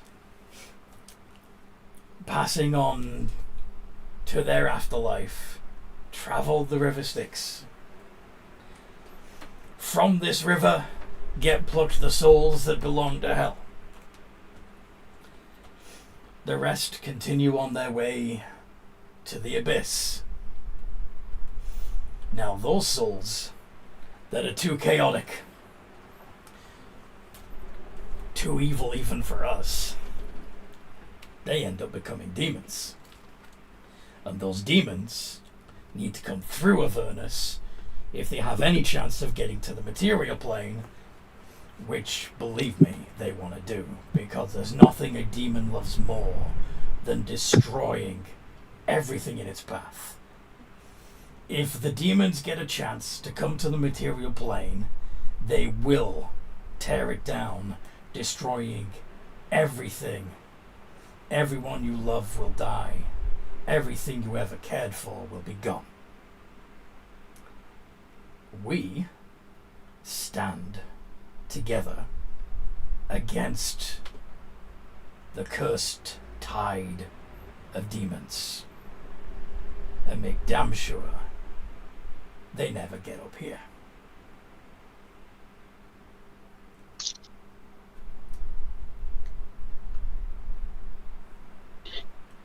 Hey?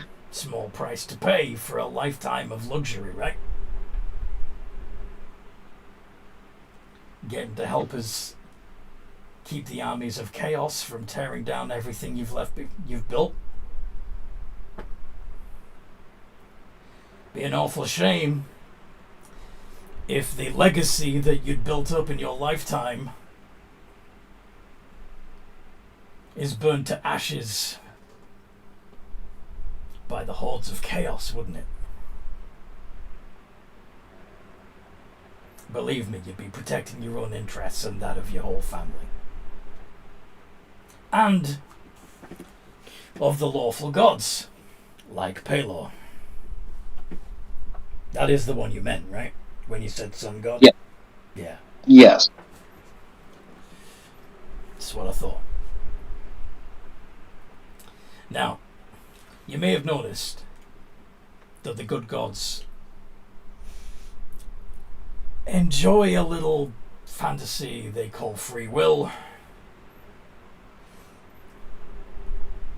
which gives them basically permission to do nothing. They sit back and watch as people make their own mistakes. We in the guild are a little more hands-on. If we see something that is not right, we take it upon ourselves to fix it. Yeah. We do something about it. Well, I don't plan on selling anything, so I will not be a member of the... It's not me who would become a member of the Merchants Guild. It would be up to these two who are actually going to be owning and running the shop. Well, can't really work for me, so... Sorry? I said that won't really work for me. I can't sell my soul twice. You can't what? Can't sell my soul twice. I have a question. Out of character. Out of character, I said that, of course. How far does the Merchants Guild influence stretch outside of Coal City?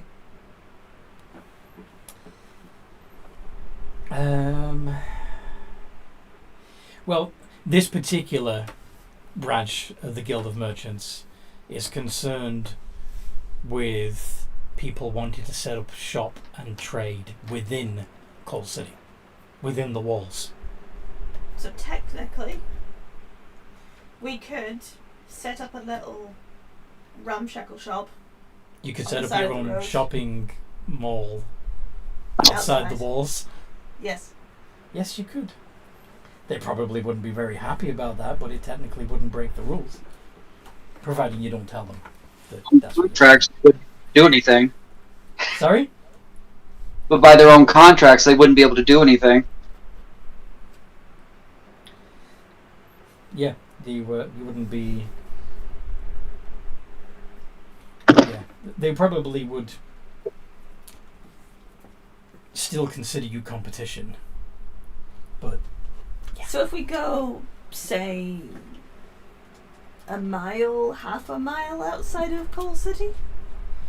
well, north of Coal City is a small village called Derp. I Is love that it. the Aarakocras? Not at And the moment. Kinku. Okay. Not at the moment. Oh, is it people? Go, you'll have to go look. But you did see a small village up there on the edge of the Darkwood as you were travelling. Yeah, that's probably better. Yeah. Alternatively, you could... I mean, there are plains around the city that nobody seems to have built on at the moment. They're just grass plains. There's a few, like, wild sheep grazing them and stuff like that, but there's nothing really... We could catch the wild sheep. You could catch the wild sheep. Start a sheep farm too. Why not? Yes. Let's do that. Okay. So you're going to decline...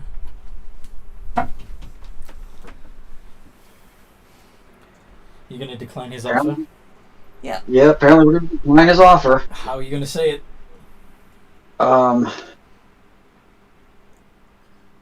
We are going to be staying in Coal City that long now. I'm We'll be sorry, here. Mr. Shasta, but we can't sign this. Yeah, I can't think of the proper way. Could you really roll something just to make it sound good? 'Cause she would, but Jeff is an idiot right now and can't think. Alright. Performance. Sure, that'll work.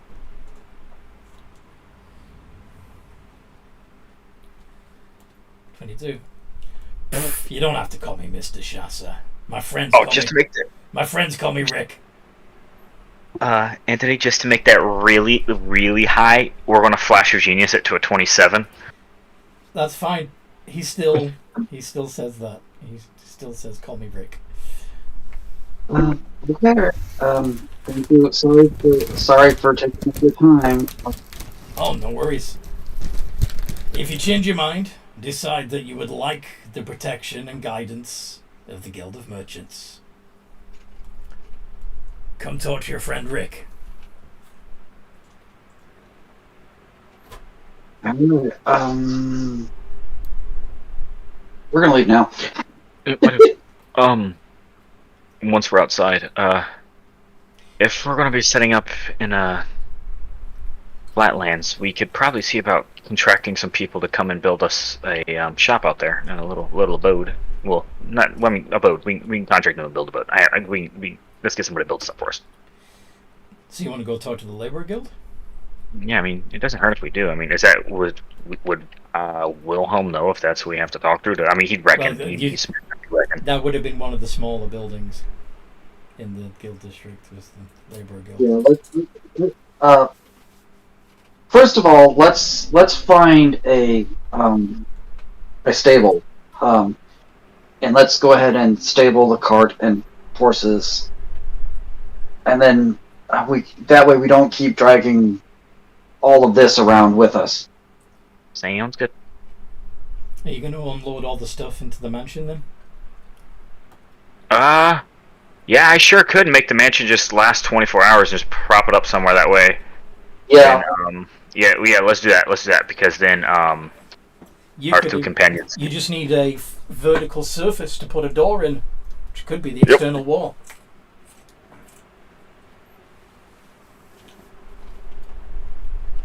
Yeah. Yep. All right. Okay. So, how do you want to head out? Do you want to go north, out through the north gate, which would coincidentally also be the direction you need to go to Derp? Or... What were we thinking about being serious about? Because, I mean, we would have to contract someone to build the shop for us if we make it out in the plains. Is that what we want to do, guys? Depends. We could build it. Yeah, we can make it ourselves. Throwing this out there now. I'm not a good physical laborer. Magic item? Gotcha. Magical anything? Gotcha. You want me to build you a house? Gotcha.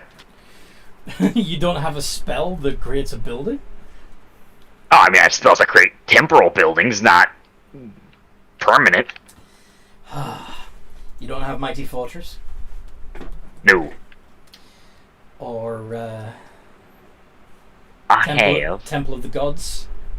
No, I actually thought about taking that one, but I decided not to. Isn't that a cleric? What level of spell is that? That's a cleric spell, yeah.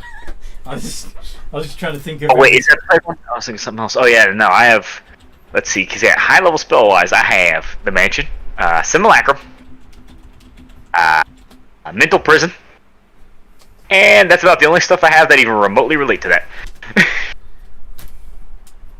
Only other thing I could possibly do is Wish. And I don't know how effective Wish would be in acting... It can cast any lower level spell. So a Wish could conjure a building if you wanted to. Yeah, we could Wish for a building, yeah, I just have to... At that point, I'd have to roll for it and to see if I lose the ability to cast it again, though, wouldn't I? Yeah, you will. Well, actually, no, because... Well, okay. So, Mighty Fortress is an 8th level spell. So that you could cast with Wish, and it wouldn't trigger the stress. The a fortress of stone erupts from a stone square of a square area of ground of your choice. You can see within range. The area is 120 feet on each. You don't like them?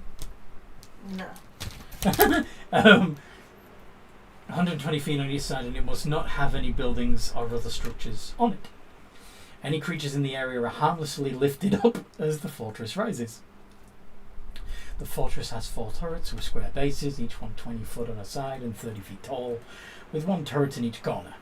Turrets are connected to each other by stone walls. So that basically, this fortress, you could use it as your base, and it would be highly defensible. But it would also, you could also make it. You could just open the doors and turn the interior into a shopping mall. Yeah, we really could open the doors and make like a small internal shopping area, and then we just shut the doors at night, and it's just our home. Yeah. Yeah. All right. Well, actually, let's not make the mansion then, so I don't have to use a spell slot if we're going to do this, and let's just head out to a field, and I'll just wish a building into existence. Well, like I said, there are there's plenty of space around. Remember, you have, Remember what?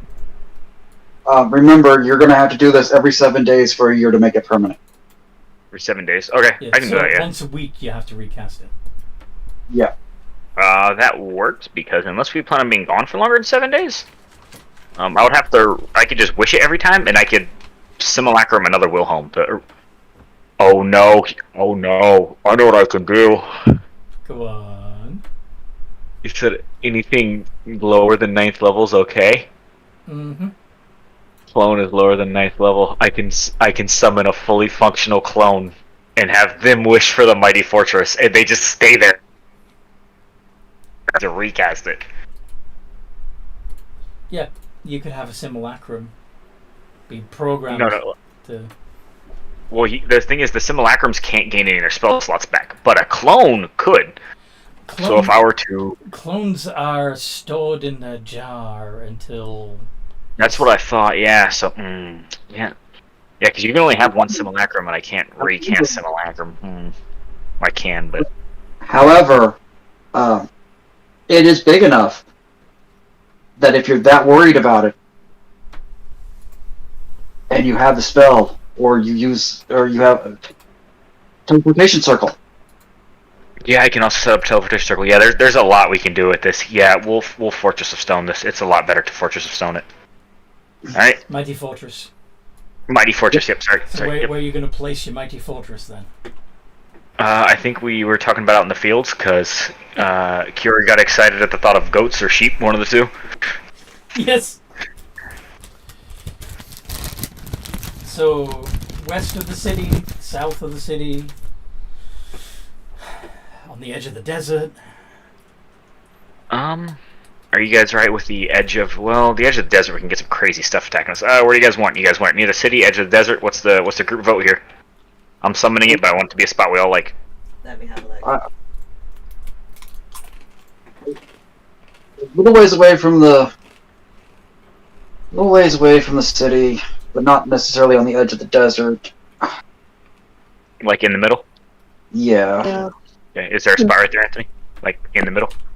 Have a look at them. I did bring. It's not an exactly accurate map, but it's rough. It's good enough. That's okay.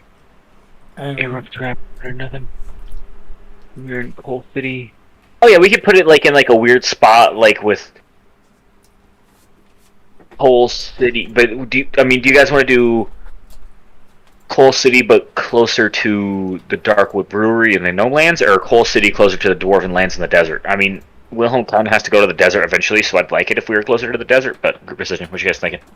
I would actually vote for, kind of, if there's a way to do it, equidistant from Coal City, the dwarves, and the desert. Yeah, I can do that. Yeah, it looks like there's a nice, like, it'd be a little awkwardly placed, but it works. Yeah, there's a spot right there. Yeah, I can do that. All right. That sounds like a good plan to me. Does anybody else have any thoughts, arguments against, anything like that? Don't let me be the only one making decisions here. No, I'm fine with it. I honestly did not know this was a spell, so I'm glad someone mentioned it, because this is really cool. Yeah. I love that spell. Yeah. So. Is this the same one as Undersea? The same. Same what? No, it is. Okay. Timeline? Yeah, that's the word.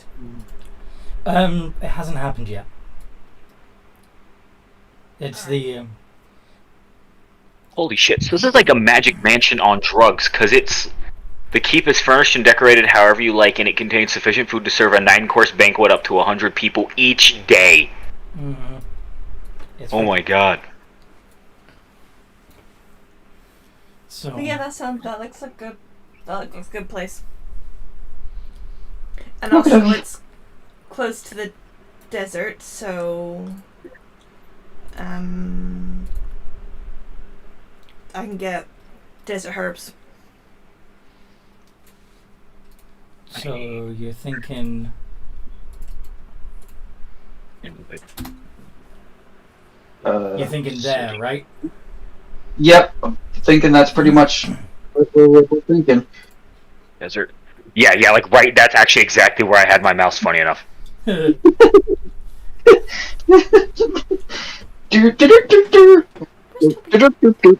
So let this. I'm not gonna lie and say Wilhelm isn't walking out there like rubbing his hands together, excited. He's like, "Ooh, I'm gonna try something new," and he's like, "Yes." Okay. So Going to locate. It takes a minute. Fucking hell! And you can cast it from a mile away. Bling. Nah. He wants to be like 30 feet away when he summons it. Well, I actually like the it does. Any creatures in the area are harmlessly lifted up as the fortress rises. So you can do this really cinematic thing where you can stand in the middle of where you want the fortress to be and then raise it up right underneath your feet. And have, we're definitely doing and have the castle have the fortress raise you into the ground. He's in his bed. Yeah, we're doing that. We're gonna have Solomon is gonna be standing in the back with other Wilhelm and helping draw, while Wilhelm tells everyone, "Wait right here, guys." He's gonna like run forward. He's gonna like run down to the spot, make sure everyone's a ways away, and cinematic, just raising it around him, lifting him into the sky. Nice. What are you gonna call it? What are you gonna call this fortress? This keep? Oh god, I didn't think about that.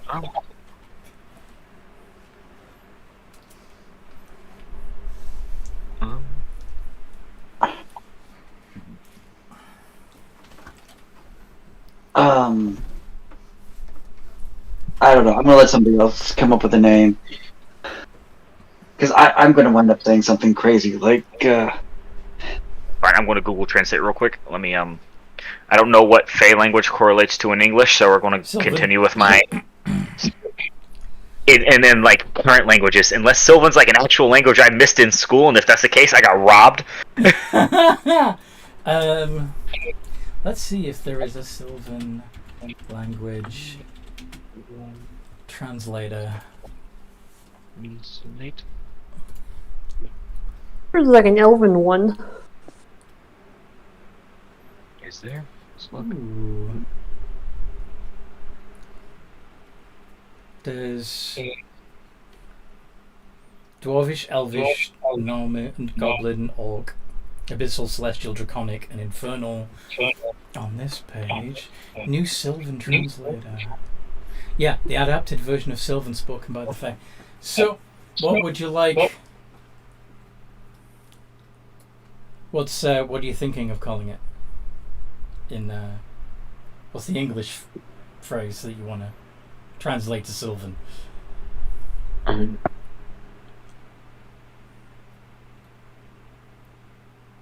Trying to think of how I want to word this right.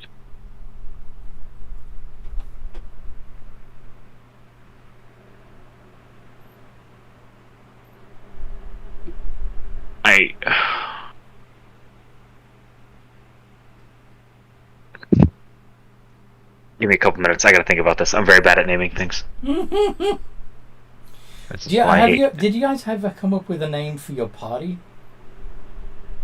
For what? For the party? No, I don't think we ever came up with a name. We've just walked around and everyone's just recognized us. Yeah, nobody's. Yeah. I mean, I saw a startup of a name, but I didn't want to make it official. What were you thinking? The Syndicate. The Syndicate. Interesting. It's like what we're doing kind of reminds me of like something else, and that's what the name of the group was. Yes.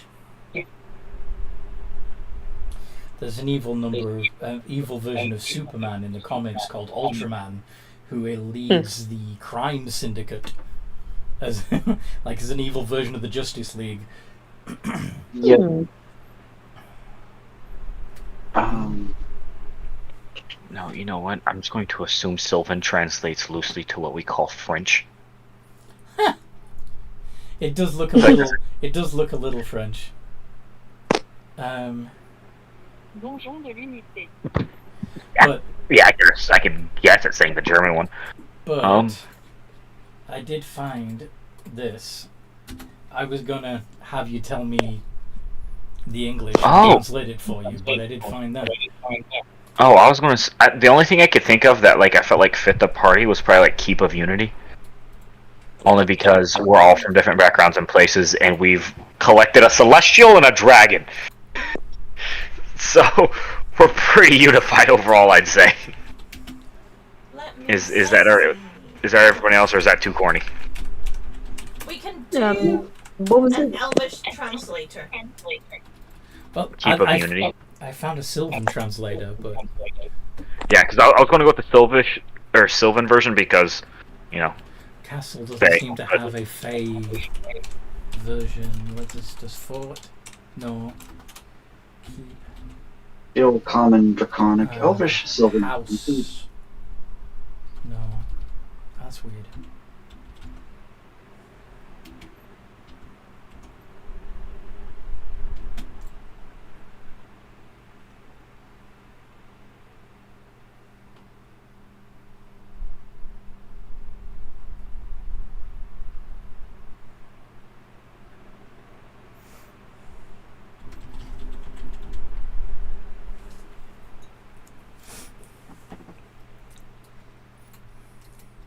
Would you call This means the keep of friends.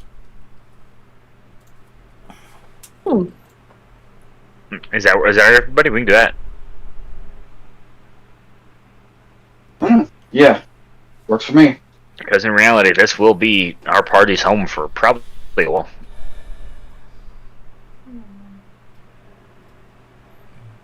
Talamus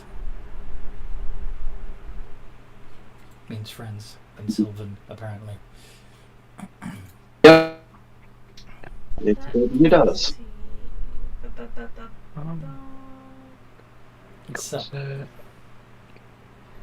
That's fun. All right. Golden Lands, desert.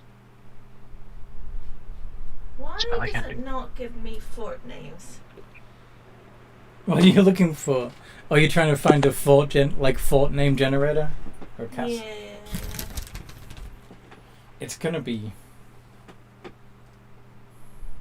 practically a town when it's. Yeah, it's large enough that the four of us, well, the 7 of us will be swimming in it. I'm going to be making more Wilhelms at one point because this gives Wilhelm so many ideas. Day for a year. We could go really generic and just call it Newtown. Oh, Newcastle. Newcastle, yeah. Newcastle. That would be very funny to anybody listening in England. We've already got 3 Newcastles. What's another one?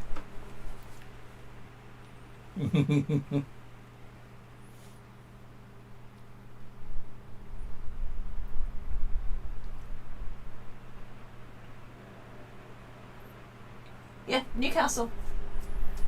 What do you guys think? Sure, why not? Doesn't hurt anything. Let's see if I can. If Wilhelm doesn't like it in a year, he can just remake a new one. Newcastle.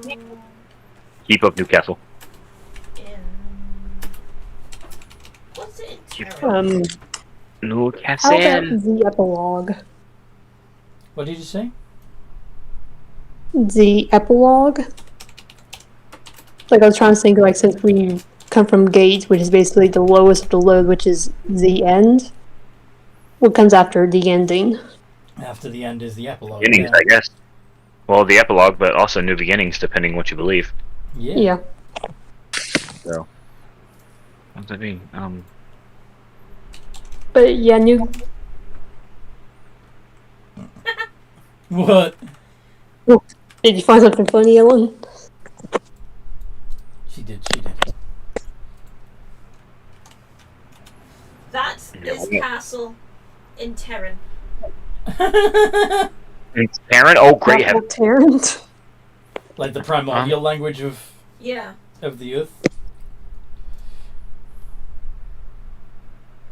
Fun. Kokasatuluru. Sure. What she said. Oh dear God. Do we mind need some riposte? I think Newcastle's going to be a lot easier to pronounce. Yeah. Yeah, Newcastle's gonna be our best bet to pronounce, and like if we don't like it, we can all change it later. We'll put Newcastle for now. We can brainstorm ideas. Yeah. As we go.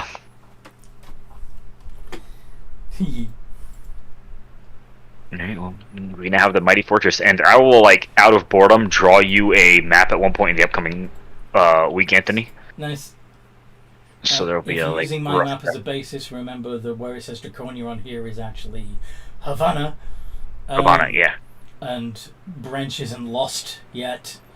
And in the timeline that you're in, the sandy wastelands is actually giant country, and there's actual giants living there. Okay. I don't think I will probably end up, if I do it, I'll just do it of the keep, because I think I have here. Yeah, because we only do we. Let me go back up. Anyway. You said the sandy wastelands is giant country? So north of Port Alwyn on the west coast. See that strip of sand there? Mm-hmm. There's actually a bunch of giants living there in your timeline. Oh. Cool. That's now all I'm imagining is giants riding purple worms because it's giants living in a desert. It's not a desert in your timeline. Oh, it's not a desert in our timeline. Oh, okay. Never mind. Someone else's timeline. Giants riding purple worms. And if without, that against you, I'm not sorry. In the world without dragons, the giants didn't get killed in dragonfire. They didn't get obliterated. Mm-hmm. I love that that's actually like part of the lore. It's like, hey, there's two possibilities. One, you lost. The other, they lost. Yes. Did not know that. Well, I guess we're going inside to view our new homes too. Wilhelm is when everyone comes to enter the building, Wilhelm is going to fly down with just a massive smile on his face. He is super excited. Nicely done. Hey guys, check it out! It won't go away in 24 hours! I like it, man. I like it, Wilhelm. I like it. Yeah, you won't have to keep putting your stuff back in. Yeah, here. And he's going to look at asbestos. I also did something for you, friend.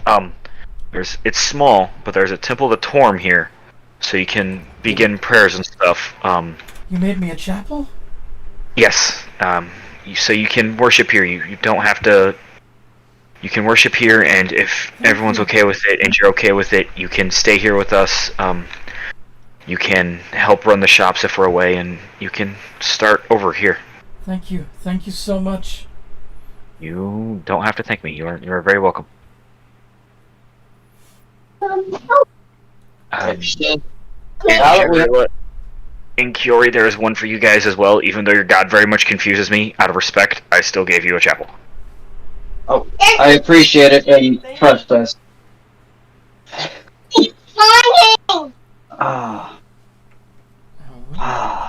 And he's going to show the dragon. He gave him a nice big old roost up top. So he has somewhere he can, if he wants to stretch his wings and stuff. He has an eyrie? Yeah, he has an eyrie. No. And it also leads down to like a room in a tower. Very cool. Does it also have catch trees? Does it also have places for him to climb on, things to climb on when he's in cat form? Oh yeah, oh god, yeah, for sure. Oh yeah. He's even got like a few outside, so like if he wants to come outside and sunbathe, there's just like a cat tree over in the corner with like a flat on top, so he can just lay down and enjoy the sun. Nice. It's even got one of like little balls on a string, so he can like attack it. Nice. Dear God Almighty. So, what do we want to make our first order of business now that we've established a place to store our stuff and stay safe and all that lovely jazz? Did you make retail units? Yes. Yeah, like places for like goods to sit. So like it's like when you walk in, Yeah. on the left there will be a small stable for like the 2 carts. So it's not really small; it's fairly big. A spot for 2 carts, and next a spot for like 4 to 6 horses. 6, and it's a little cramped, but at least 4. And then on the other side, there's a spot for 2 shops to be set up. So one to the left, it just says magic items, and next to that, it says potions and cure-alls. Potions and cure-alls is what it would probably say, and beneath it, it's listed in common, elvish, sylvan,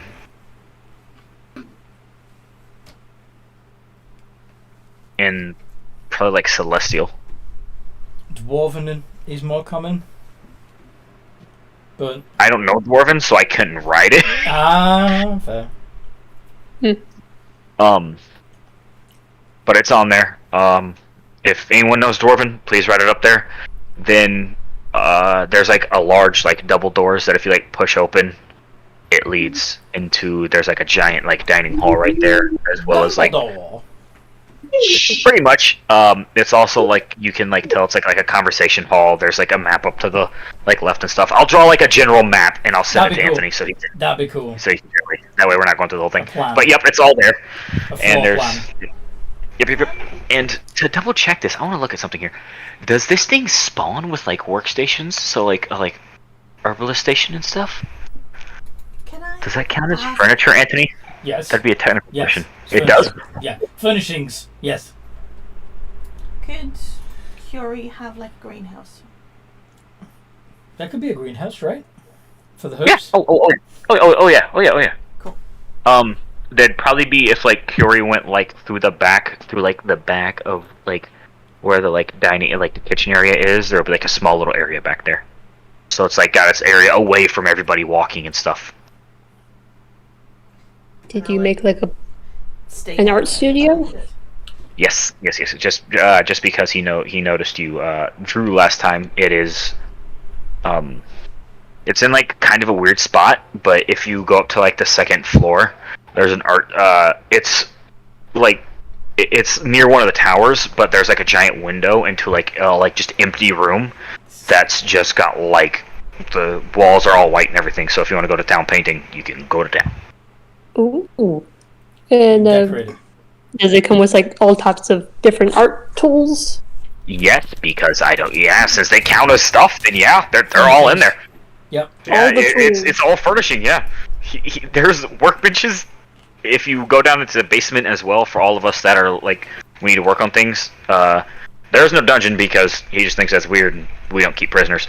There'd be a cellar though, right? Yeah, it's a cellar, and then if you go next to the cellar, like to the left, there will be a room for the like not an herbalism station because that'd be okay being up and outside, but like his alchemist station and all that stuff's down there safely tucked away just in case anything ever goes wrong. It's not like, hey, half the house is unusable right now, guys. Sorry, there's a bomb that went off in there. Sorry about that. Dear heavens. Oh. Alright. And there's a whole bunch of unclaimed rooms, so. Well, this is nice. Mm-hmm. But what do we want to do now? We are close to Coal City. There are other guilds that we could potentially use for money, information, and that stuff if we want to go back. We could head into the desert if you want, Wilhelm. It's all up to what you all want to do next. I would like to go to the desert at one point, but that will have to. I would prefer we take time before we do that. I don't actually know where we're going, and I'd like to do a little bit more research and get a general map out so we can actually have an idea. But So I think maybe if we- talk to the Guild of Cartographers to see if you can get a map. Yeah, the Cartography Guild, and I also want to talk to the Knowledge Guild. I feel like getting into a guild would make things a little bit easier for being stopped randomly. So even if we can just get like a entry thing to like the Knowledge Guild of them being like, oh yeah, this guy's a wizard, just leave him be. That'd be great. I feel like it makes things so much easier. Your two best bets are going to be the Guild of Technology and the Guild of Knowledge. Because that's Artificer and Wizards right there. Yep. So we'll rock it up. We'll deal with that. We'll deal with that tomorrow. Wilhelm's kind of just chilling. He's like, yeah, we can deal with it tomorrow. I'm going to go read a bit. I want to get further into that intelligence raising book. Okay. Well. Yep. Dinner will be in like 4 hours. A servant will come and knock on everybody's door, and as usual, there are vegetarian options. There better be, at least. Something you definitely would have noticed. There's always vegetarian options, but Wilhelm definitely doesn't only eat vegetables, so he has no idea why he puts them there, but it's there. Occasionally we come across certain types of druids or elves or whatever. Indeed. And you've still got a crap load of bread and cakes and preserves. And books. Sorry? And all the books. And all the books. Yes. Oh, there is. Don't worry about the books. There is a spot. There is you can put the books. Absolutely towering library. Nice. Probably a whole half a tower went to like the whole base of it went to a library alone. It looks insane if you go inside. Yeah, I think for Curie, this is my dream thing. A small greenhouse for inside for the herbs that can't grow outside. A shop front. And a little workshop with books and hanging herbs and that sort of thing. There is all of the above. It'd be right when we walk in the gates, it'd be to the right. There's what looks like Wilhelm's set of shop, and then direct to the left of that is yours. And if you walk behind that, behind the counter, there's just a wooden door. If you push it open, you go to the other side. There's a spot for hanging herbs and setting all your herbs up for the day, and even brewing slightly.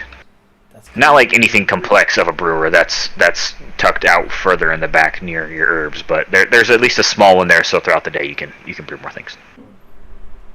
Yeah. He was very considerate to the best of his ability for everybody.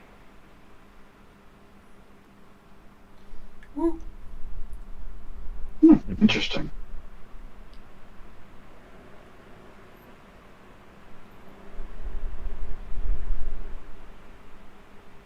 And while that happens, Anthony, yes. Wilhelm is going to have Wilhelm 2 start on enchanting some scale, the two pieces of scale mail armor he has, so he can get ready to sell them at one point. So he can sell them? Yes. Well, one of them. I'm debating what to do with the other one. I have an idea, but it's going to have to wait. I might have to wish for a clone, or a wish for another simulacrum before I do that one.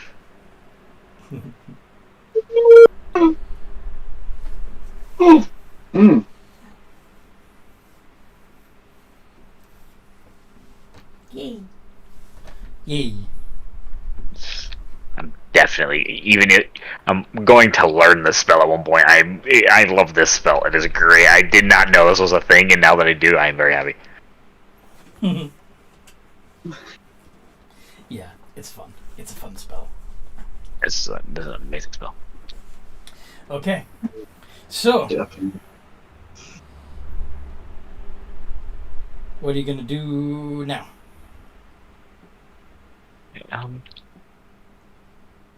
So at least Wilhelm is going to read that night. Then the next day, get up and ask other Wilhelm to stay there and keep researching, and asking if the dragon wants to come, and then asking Asbestos to, I guess, just stay within the castle as well for right now, unless he wants to come to town with them. Because do we want to go back to town for anything, guys?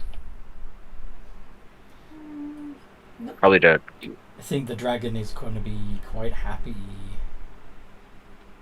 guarding He's gonna the be- castle. Sounds good to me.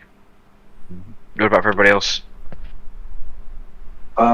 If we don't go back to town until the next morning, how many hours would we have it in the Well, assuming that you got to town around 1ish, and you're Yeah. all done with the Merchants Guild nonsense and have left the town again by 2:30 at the latest,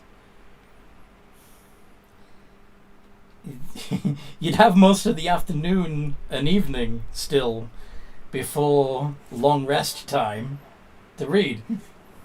Or do anything else you want, like prepare potions or cool. Herbs.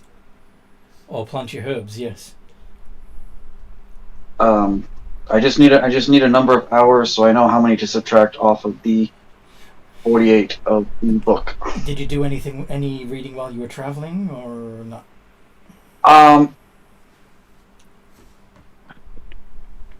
When I wasn't shopping, sure. Okay. So it's safe to say we got like 6 of the 48 hours for the book done in that time, Anthony. Easily, yeah.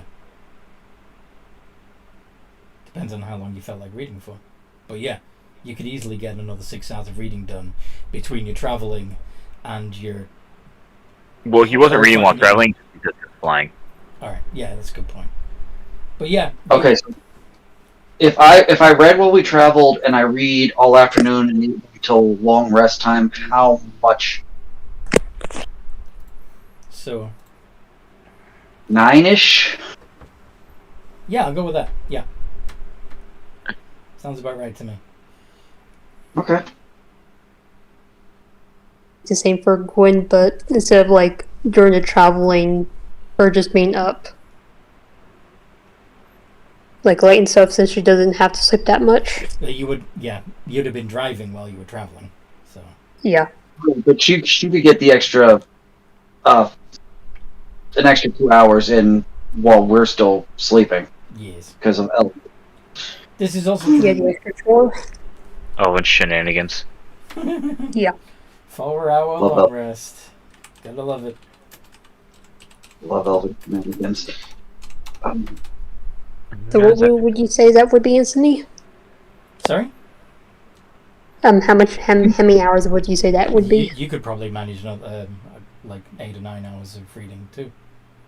Okay. I will put down 9.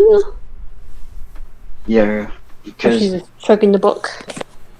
because you theoretically could have read while we were in doing an hour's worth of paperwork and arguing with. Yeah. Yes. While you were minding the cart, you could have been skimming through. Yes. Okay, then I'll put an extra hour to that. I guess. And then included in the 9, but okay. Yeah. Included in the 9. Yes. So it's Okay, 9. then never mind. Okay, 9 is.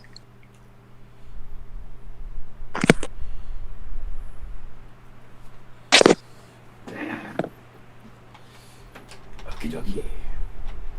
So.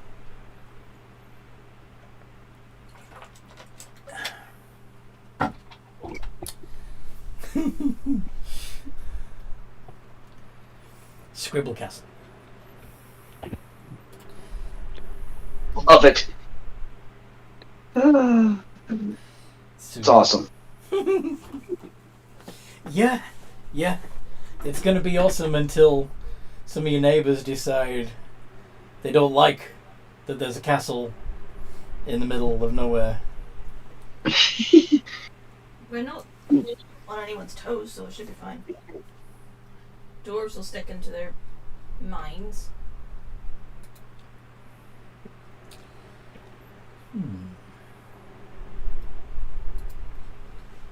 Yeah, we'll just have to see. We'll deal with it we'll deal with that when it happens. If The we have scary thing is if they decide that it's something they don't like and they attack, they run the issue of, hey, giant silver dragons flying out of that roof. Wait a minute, giant silver what? Yep. Dragons are supposed to be extinct. So that's Yeah, definitely so- going to be a shock to people. Yeah, so if they send an army to attack and they're attacked by a creature they thought was dead and don't remember how to fight, then we're okay. Maybe just put down some traps. Traps for what? If they decided to stress siege our castle. So you want to build some traps into the castle? We're not building anything yet until we think people might actually do anything. Because I mean, I don't want to provoke people by like being like, hey, look, we're building battlements and whatnot to repel the attack. It is still a fort, you know. So it's by very definition it's fortified, but but yeah,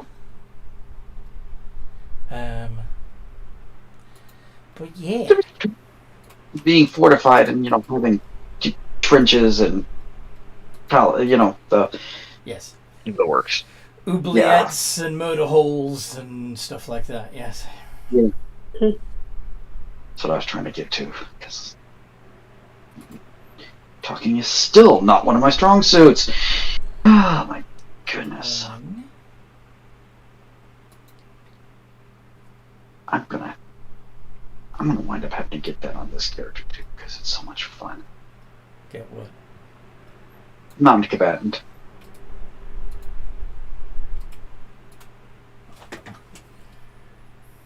Want to have some fun? Sure. Yeah, sure, why not? Oh, fracking it. Let him. Purple giant worm. Dang it, I was hoping we'd be far enough away from the desert that they wouldn't come out and play, but I was wrong. This purple worm, part of the reason why people don't build on these plains, as they're infested with purple worms and bullets. But yeah, Purple worms and bullets. Yep.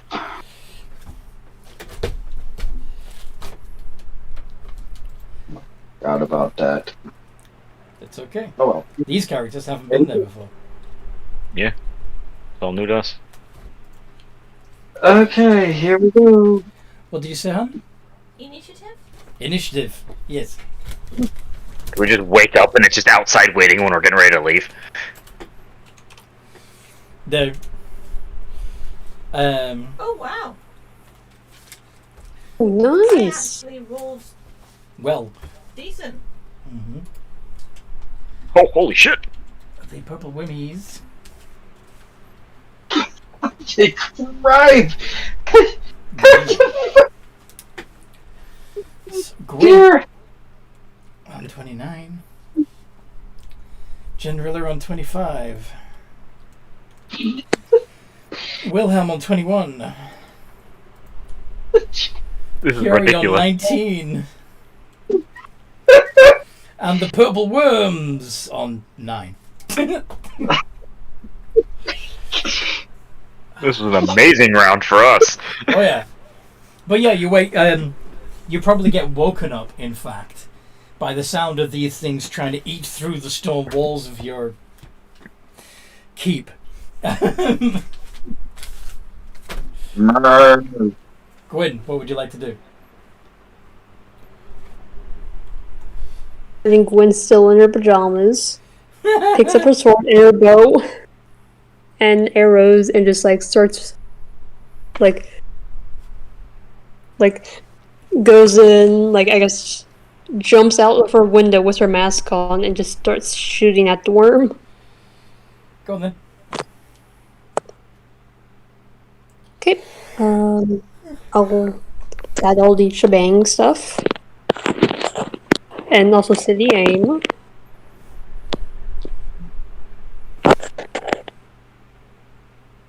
I imagine that hits. Oh yeah, those hit. I'll do open accuracy just in case. Just in case you get a crit. Because it always depends. Nope. Okay. Nope, nope. 2d8 plus 10 plus d6.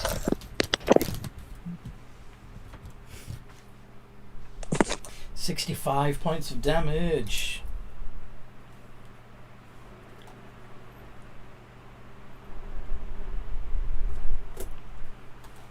Okay. That's impressive. Yeah.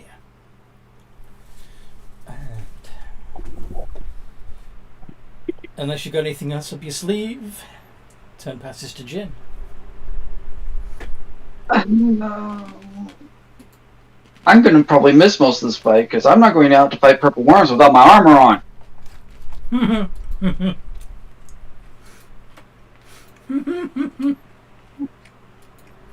Why? Because. Yeah, I'm just not. It's bad.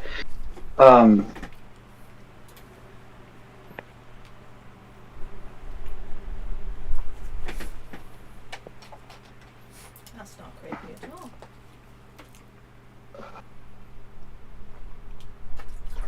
Raccoon Guy's not here to do it, so every time we're fighting purple worms, Raccoon Guy shares that gift. This isn't that character, so yeah, there isn't a thing I can do if I'm not in melee combat with something. So I guess I'm going to get the servants to help me put my damned armor on.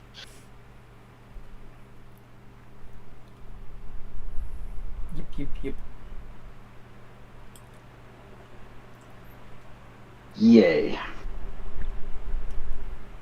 Yay.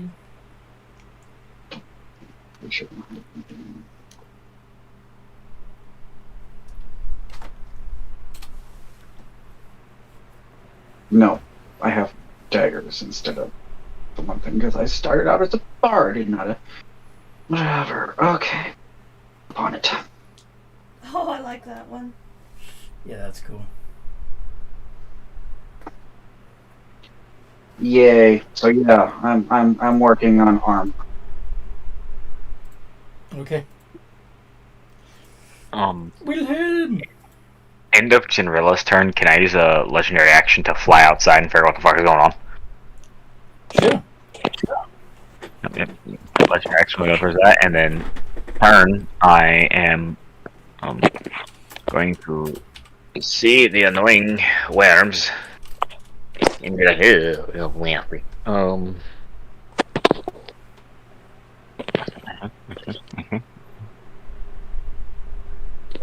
Is there 3 of them out there? Yes. Yeah, let's try cutting that number down. Does this work on this kind of creature? I've never actually tried this. What are you gonna do?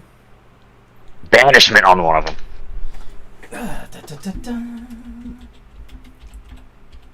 Even if it just buys time, then it puts them down. I mean, I'm 30 feet in the air, so I mean, they're out there.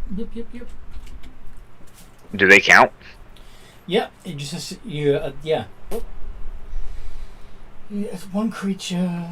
There's nothing about. It just says creature. So. Okay, perfect. That's was it charisma save? DC 20.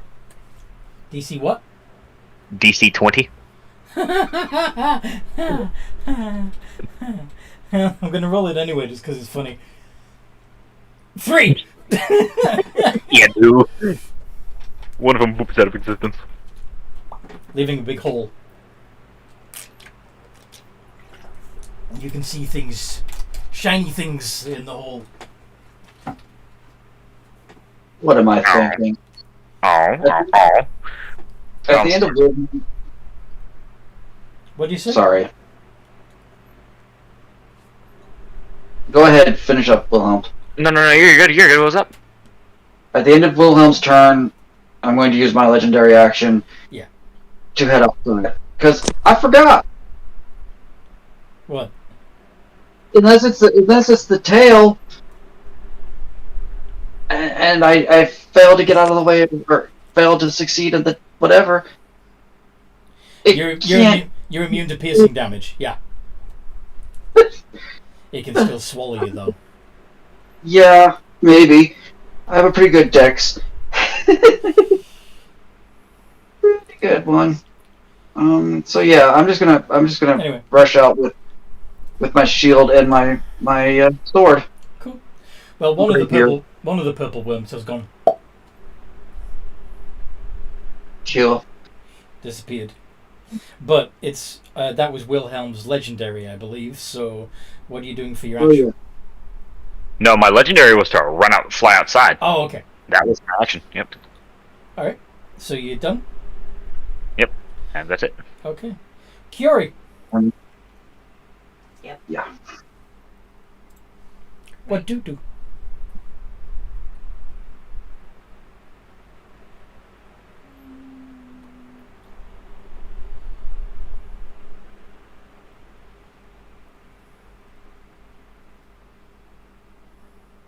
Sunbeam.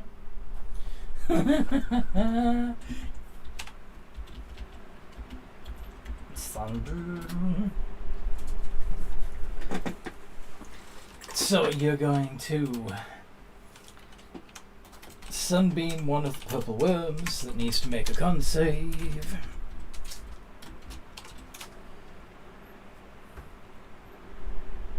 Oh, I thought I'd already brought it. Yeah, I had already brought it up. Oh, sorry. It gets a 13. Fails. And so, you do 6d8 radiant damage.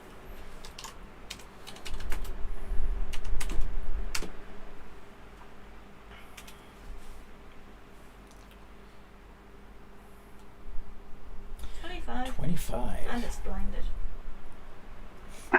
It doesn't really have eyes anyway, so that's fine. It relies on blind sight and tremor sense.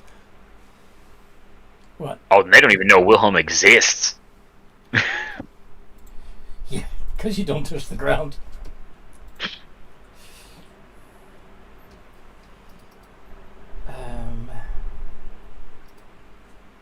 Okay. And then the purple ones. 2 of them.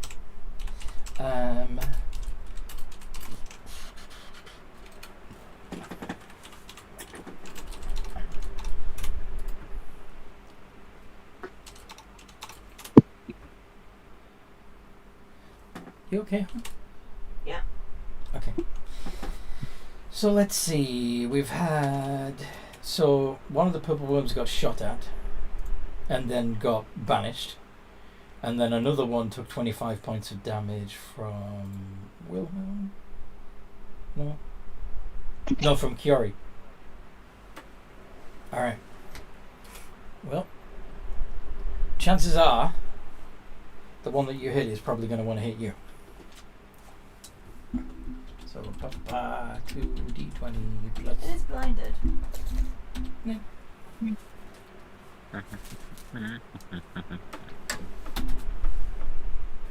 26 and 25. I think it was hit. Yikes. I imagine they would. Yeah. Yeah, your AC is 18. So, 3d8 plus 9 of piercing damage. And 3d6. Yeah. So altogether, from its teeth and its stinger, that would be 52 points of piercing damage. Did you, by any chance, rage? No, because you had to cast a spell. Yeah. Okay. So, could you make a dex save and a con save, please?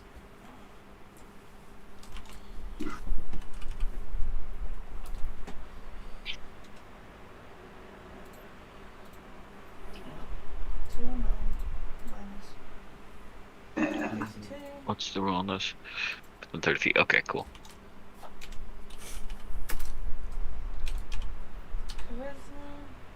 No, con. Con. Dex. Dex and con. Which one's that? That's Dex.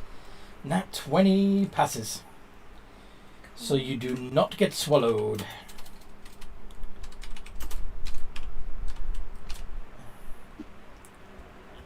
Yeah, because I'm guessing she's more than 10 feet away.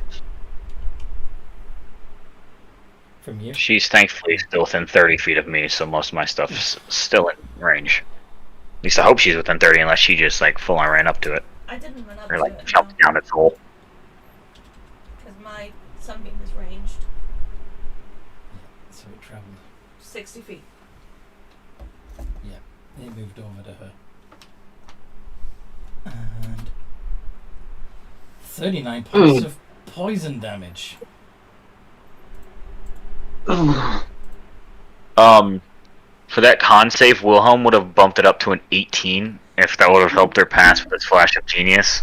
18 plus 3 would indeed have turned that into a pass, reducing the poison damage to 19. So And there goes one of my flashes of genius. So you took 52 points of piercing and only 19 points of poison. So that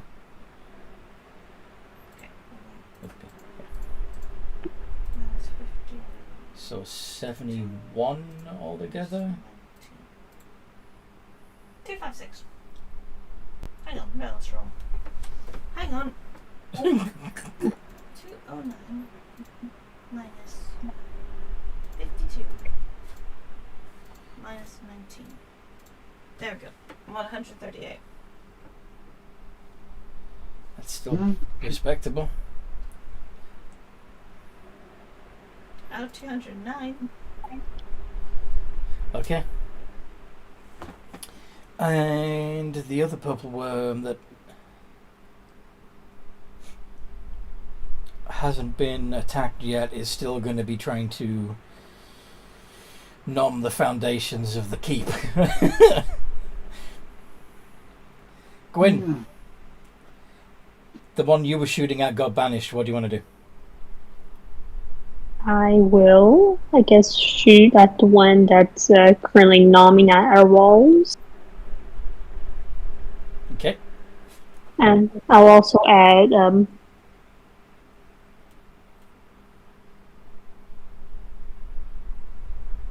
give him a sworn enemy Ooh. to give it a little more extra oomph. Oomph.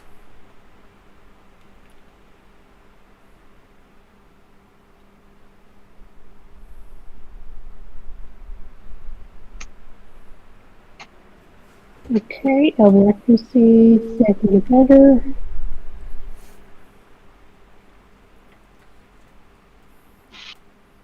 Three and 11.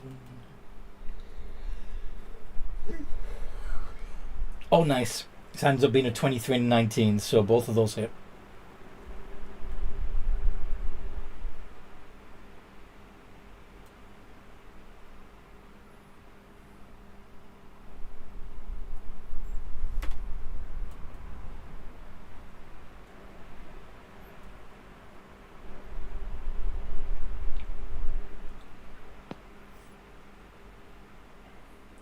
$72.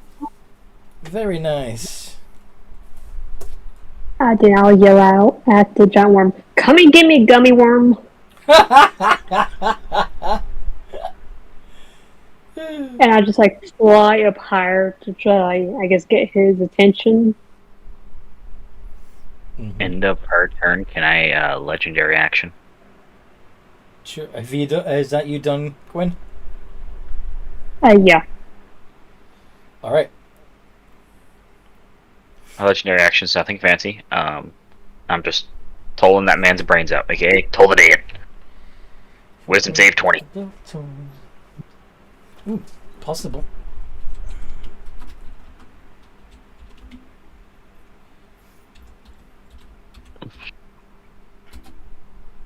Fail. Fails. Yes. Alright, it's 4d12. If it's resistant, I ignore that, just in case. To necrotic? Yeah, if it's resistant to necrotic, I ignore it. I ignore all resistances. It is not anyway. So. Okay, perfecto. I've never fought a purple worm, so I have no idea. All I know is they're giant worms. Mm-hmm. Giant armor-plated worms with freaking Severe deadly poison. stone grinding teeth and poison stings. Yes. Okay. That was your legendary, so now it's Jen's turn. I'm gonna go up to the one that's attacking Kiori. Okay. And I'm gonna probably wail on it. You're gonna do what? I'm gonna wail on it. I'm gonna attack it a whole bunch. Okay. But I'm deciding if I'm doing something. Okay. Searing Smite upcast to 5th level as a bonus action, and then 3 attacks on the purple worm. Go on then.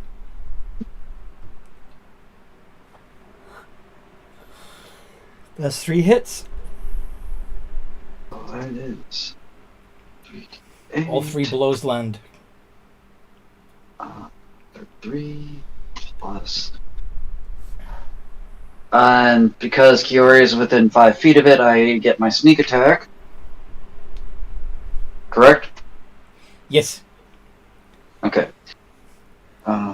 Plus, what is that? 5d6 of fire damage for the Searing Smite, and I will drop 3 third level smites on that, so then 15d8, and I will go ahead and Blade Flourish defensively for an additional d8. 147 points of damage. Ooh. Oh lordy. 147.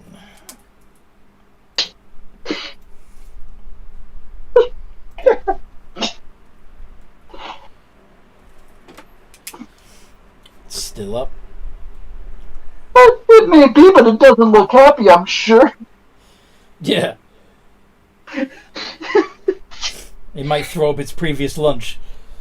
Oh my god, okay. That is the Alright. end of my turn. Wilhelm! Alright.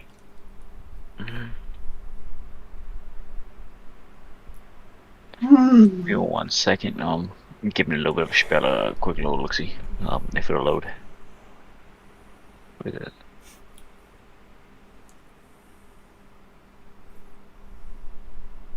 No, that's not the kind of spell for the situation.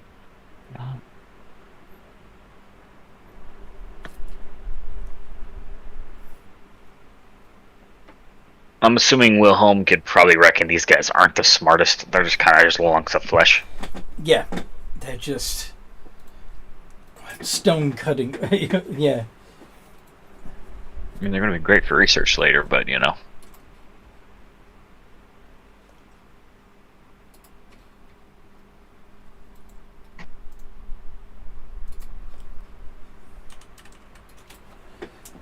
Huh. No, I don't know if that'll actually work. Just debating what spell sounds like it'd be best in this situation.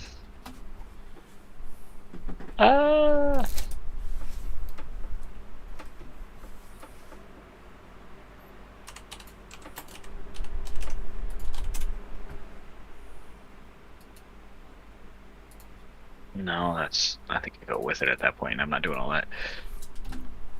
You don't have anything kind of crazy right now. Most of it requires a creature being somewhat intelligent. They are not. Maybe. There's also concentration. Well, shit. And if you Don't drop wanna risk the other one concentration, back. you get the other one back. Yep. Yeah, we're not risking that.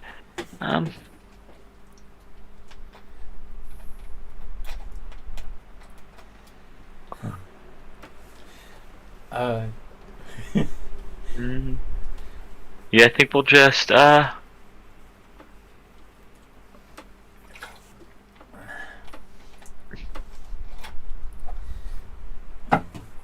the way, guys, just because the gummy worm comment made me think about this diorama, it reminded me of something else.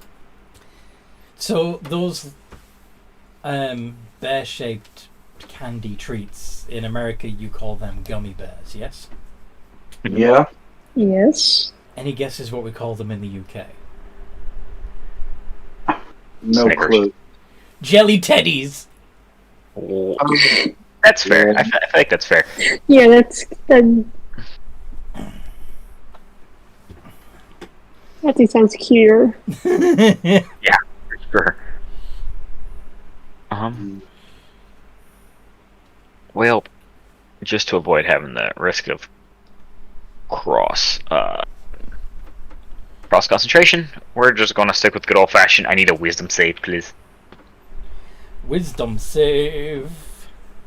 Yep. If it ain't broke, don't fix it. AKA, if Told the Dead don't work, or if Told Dead works, then don't break Oh! it. No! That's the same one that not Gerald and Curie, but him and Gwen are ganging up on. 43 points of damage to the same one that Gwen's been hitting.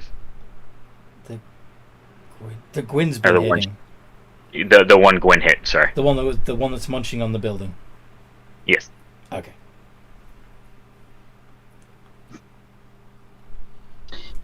Is that your turn, Wilhelm? Yes, he says it. May I take my legendary action at the end of his turn? Yeah. Go. That one. I somehow. Swing and a miss. Yep. I will go ahead and do you a favor there, buddy boy, old friendo pal. This is You're gonna gonna suck. alter fate. Yeah, no, not on that. No, never mind. It'll be okay. Are you sure? He'll be alright. Yep. No, he'll be fine. Can I take a little reaction after that? Sorry? Never mind. I know you like the thought of me running out of portents early on, Anthony, but No, that's not what I was thinking. But anyway, generally, you broke your sword. oh, he broke the legendary sword she's wielding. No, the only it's a simple +2 rapier at the moment. I don't have my other blade out. Oh, okay. I was like, what? Oh, I can fix that for you. Take a minute. Yeah, I mean, well, I can have other Wilhelm fix it for him, but yeah. I'm not too concerned. Like, I mean, I'd also willingly take the damage if that or whatever, because Yeah, but I also know that you're immune to... Oh, it's magical though, isn't it? Yeah. It's a +2 weapon. That's why I'm like, if you want to say that I swing in I go to like puncture it, and instead of hitting in between the scales, I hit a scale and it bounces back and jabs into my shoulder. I'll roll the damage. Nah, let's break your rapier. That's cool. Is it? Anyway. So after... Yeah, so it's Kiori. What would Kiori like to do? Sorry? Your turn. Okay. Feel free to take a legendary before you take your turn if you wish. I probably should.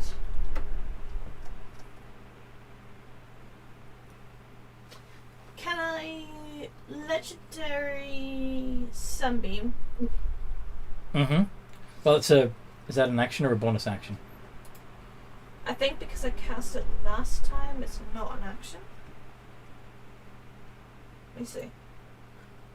Sunbeam. One action. Okay, so yes, you can do that. Yeah, so I'll sunbeam again. So they need a con save. Okay. Anthony. Yeah, I'm working on it. Sorry. Plus 11. Not 20. What a shame they're in range of silvery barbs. You got him to re-roll? Alright. Yep. And he's gonna switch the advantage back to Kiori. Or no, because she's using his magic. He's gonna give it back to Generella. That would still be a 27.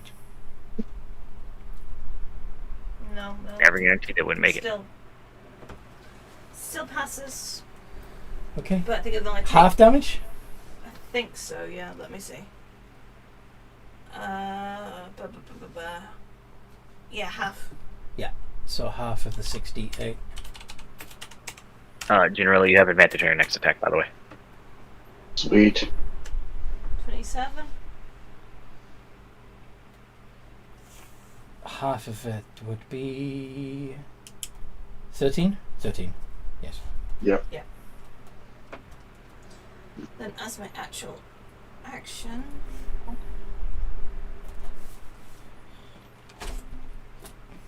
what's the ruling on this? You can shoot again if you want.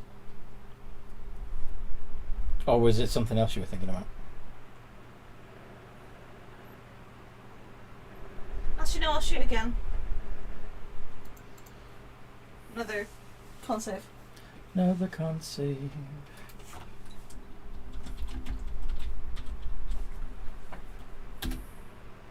$21. Stop passing. Stop passing.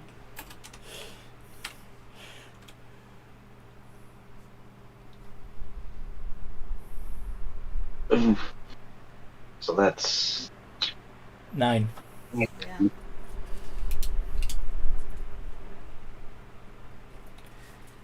Okay.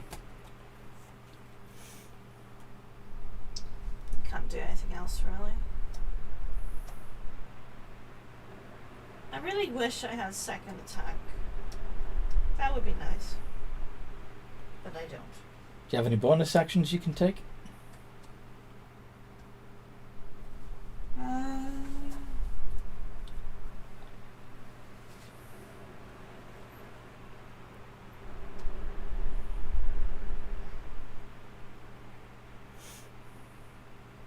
Huh. Go on. I have resistance to damage Oh, yeah? through the shadow armor.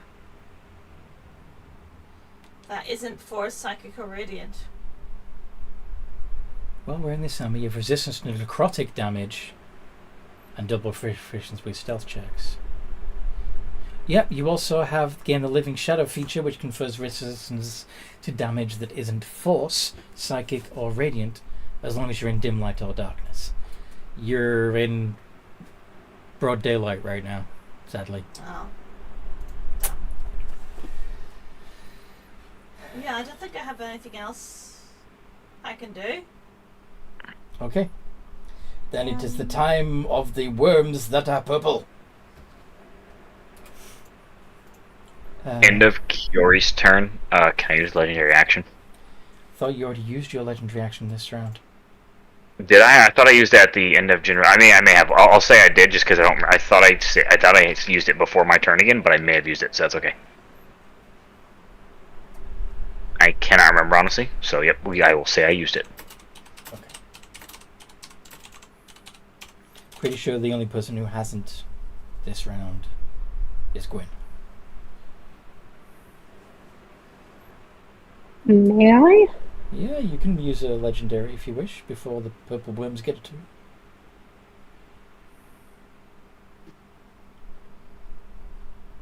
How bad is the one?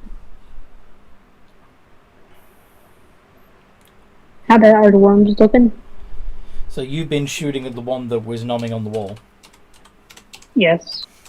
It's bloody. I want to be theatric, and I'm going to pull out my moonblade and my shield, and actually take off my moonblade and with a hellfire scimitar and attack it. Okay. Roll to hit. These are the moonblades.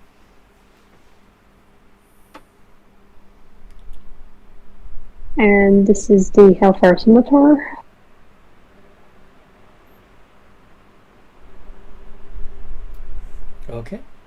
3 hit.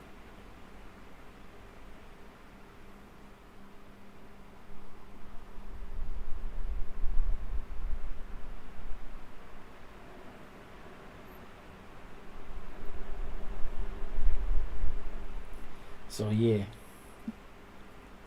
Is it plus?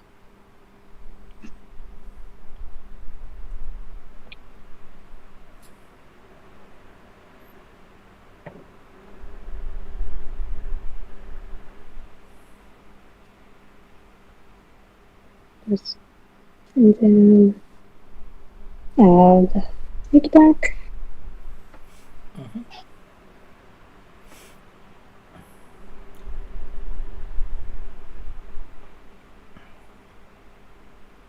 How is the one looking? So you got 56 points of damage to that one. So. Mhm. By sheer coincidence, both the purple worms have taken the exact same amount of damage so far. We totally had that planned out for sure. Wait, what? They've both taken the exact same amount of damage. Mm-hmm. So, the purple worm that that Gwendolyn just attacked is going to turn to Gwen and make 2 attacks. And attempt to nom. Attempt to nom and sting. 14 and 18. Don't get through. And Genrilla, let's pick on you for the other purple worm. 19 and 15. The 19 gets through because I currently have an AC of 17. Aha! Can you make a dex save, please?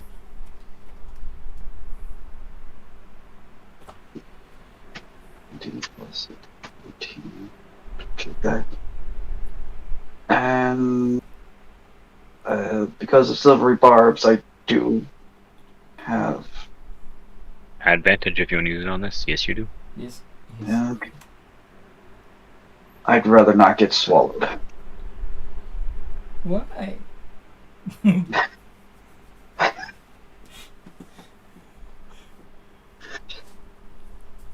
Knowing my luck, I'd roll something between a 1 and a 4. You got a 30 Yeah. on the dex save. Yes, Yes, you are not swallowed.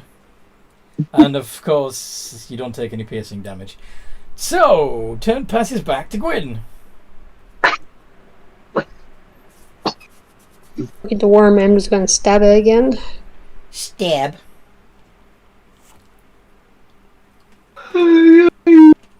Num sleeps.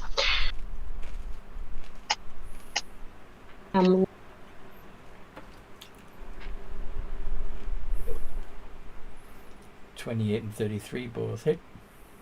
Okay. For the moon blade, and then for scimitar. That one probably doesn't. Okay. 14 doesn't. Okay.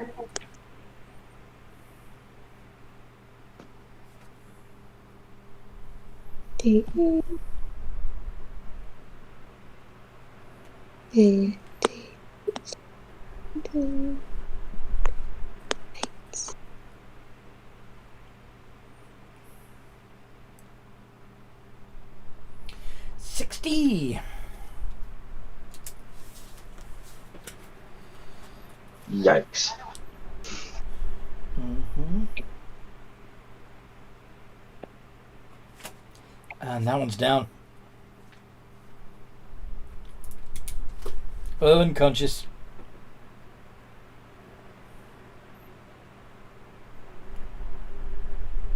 Iffy. And Generella.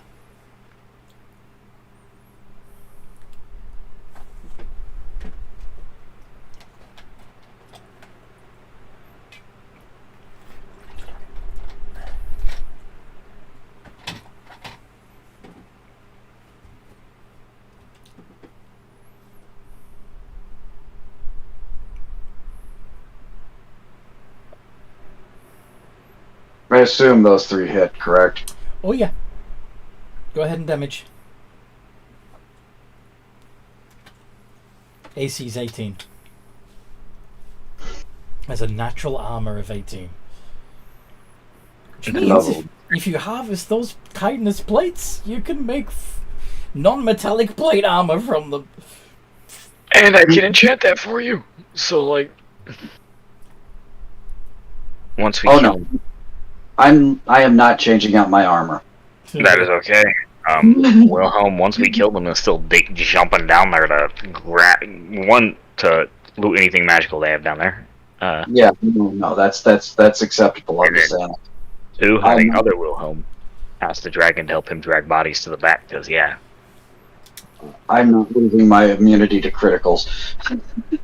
So is that what your armor does? Oh, adamantine. Mm-hmm. Yeah, that is real nice. My cleric has that on Monday's games. It hasn't popped up yet, but I imagine it's going to be so helpful. Both those worms are down. The only one you need to worry about is the one that's going to pop back up when the minute runs out. We can execute those ones real quick, guys, and then I'll pop this one back into existence. And please execute them in a way that doesn't make their scales completely ruined or doesn't puncture each sacs or anything. I'm just going to go stand near the hole where it's going to reappear, ready to attack when it shows the hill back up. Yeah, but by all means, yeah, you all have time. Well, actually, let's do this right. So, Generilla just did that. Wilhelm, what would you do on your turn?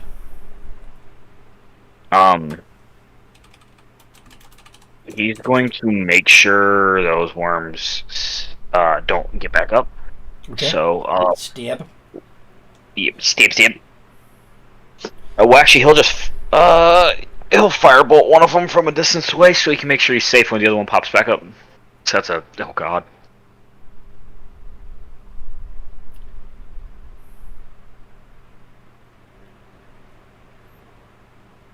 23. Oh yeah, that hits. So that's 1 automatic. Why did you do that with advantage, by the way? Well, I suppose they're big enough where it's prone, but that's supposed to be for melee. But it's big. Rules is written. If a creature is prone, it's actually a disadvantage to hit it with a ranged weapon because it's a smaller target. But in this case, with it being a freaking purple worm, I don't think that really applies. So yeah, you're fine. Okay. Yeah, so the 23 hits, so that's an automatic fail for its death saves. And Hiyori, would you also be poking a worm to make sure it stays dead? Yes. You've got one within melee range of you, and it's prone. Yes, stab. Feel free to... Oh, you've only got the 1 attack, don't you? That's fine. Yes, I only have the 1 action. But if it is dead, I'd like to harvest the poison. Well, it's unconscious at the moment. I suppose, in theory, you could just start hacking away at its tail and it will die anyway.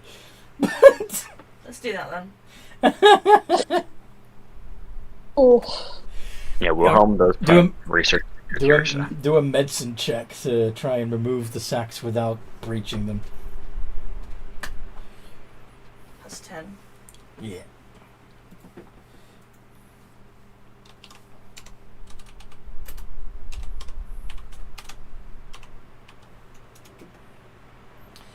Dirty 20. You've got 2 venom sacs full of purple worm poison.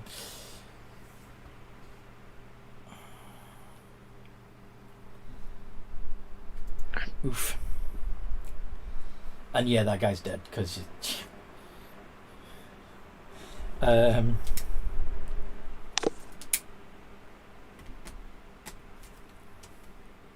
the purple worm's turn, that's still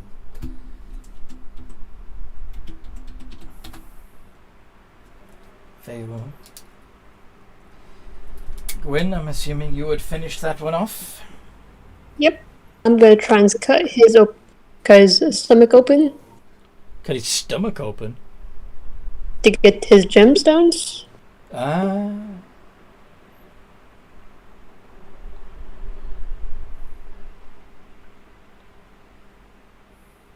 Benson shit. Although, actually, no. Just do a freaking. Yeah, just do a roll to hit with advantage, melee.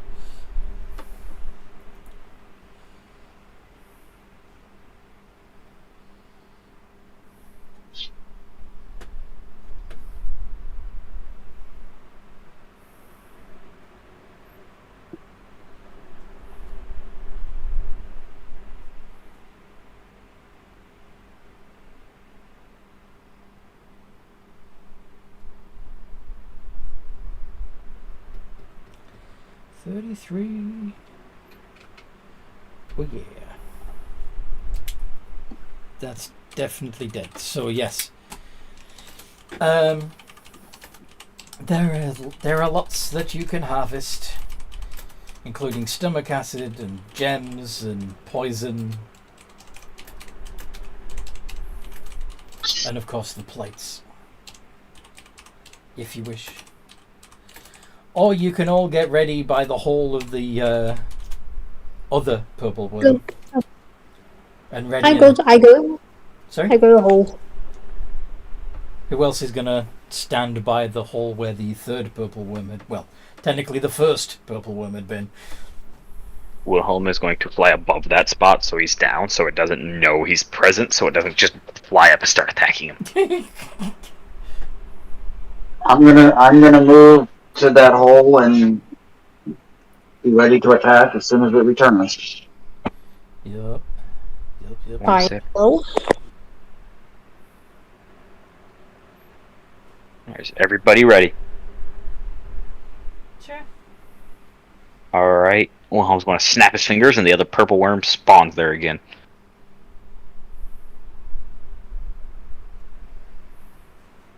Probably confused AF. When he disappeared, he had 2 friends with him. So everybody had held actions, I'm assuming. Yes. Mm-hmm. Gwyn, fire yours off first.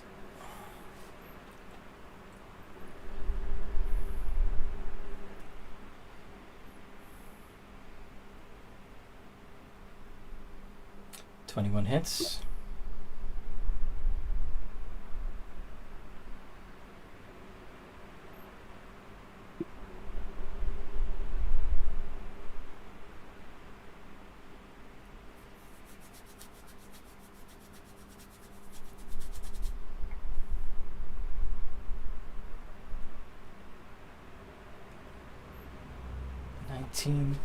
You have more than one attack, right?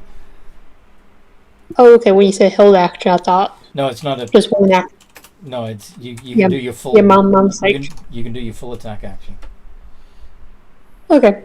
Then I'll do another attack with the moon blade, and then like side thing with scimitar. Good. Well.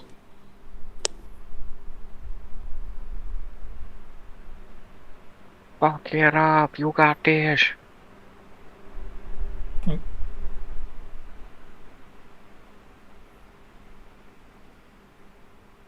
Jane doesn't probably hit, so okay. And I just remember I have sneak attack. So I'll do that as well. Because I'm within 5 feet of it. Okay.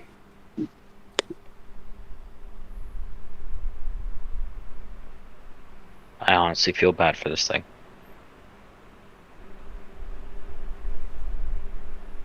Mm-hmm. And my turn. Another 38, huh? So 38 plus 19 is 57. Like 57. Yeah. Genrilla. Go to town. Yep, all 3 of those hit.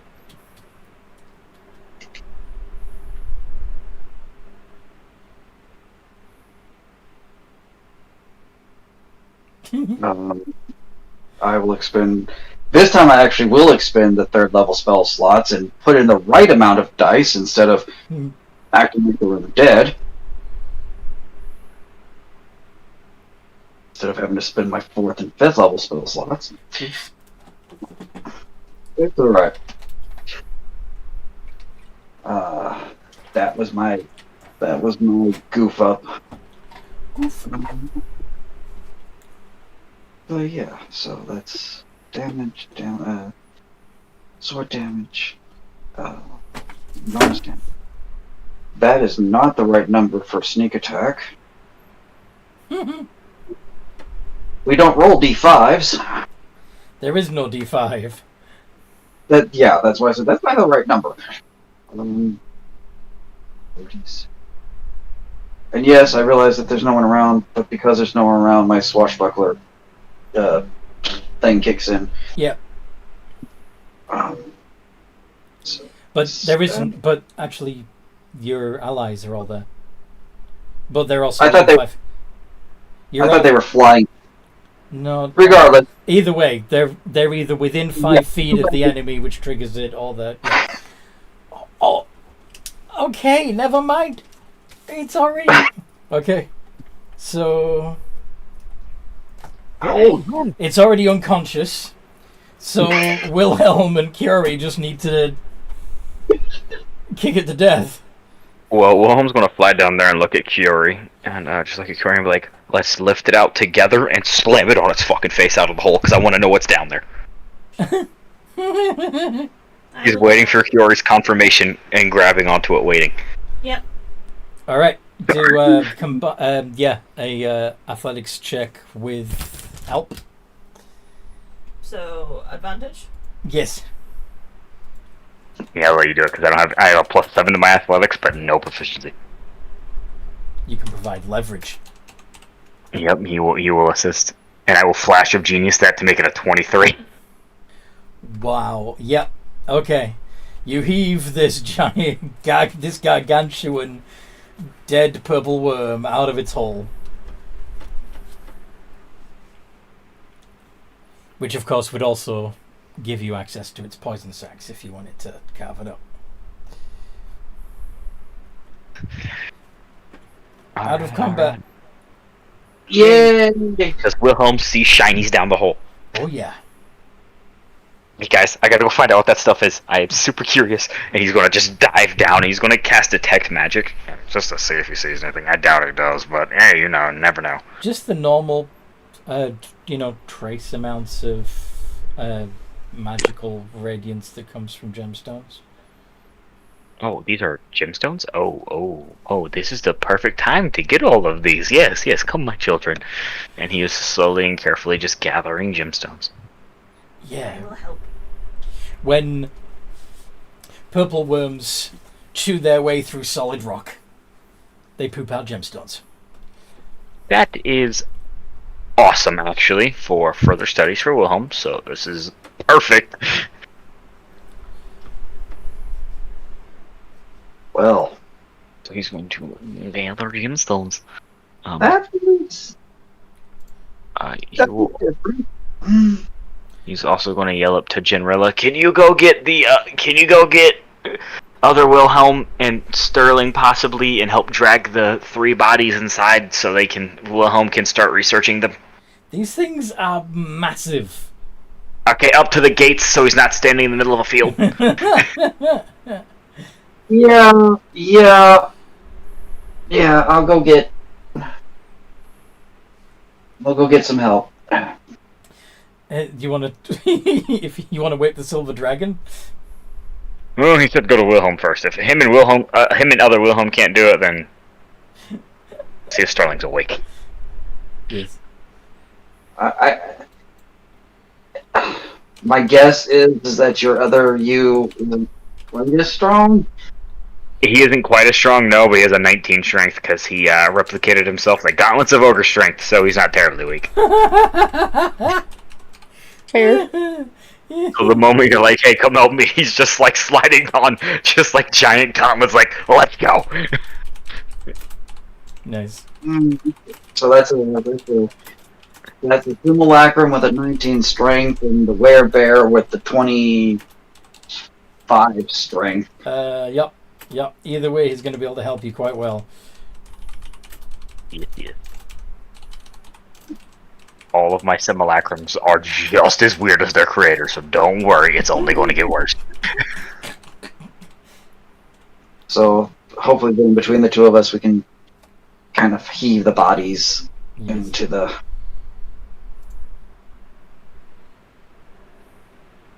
Yes.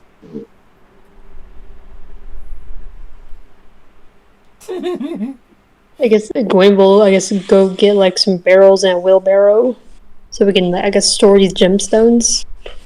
Yeah, you can you can collect up gemstones and begin exploring the tunnels if you want. But maybe Yeah, this actually but perhaps next time we play, because it's that's next week's issue. But yeah, generally you can. Do you want to? Excuse me, not generally. Huri, would you like to harvest the other poison and maybe Poison, gems. stomach acid, chitin plates? Okay. Do a medicine check for me, please.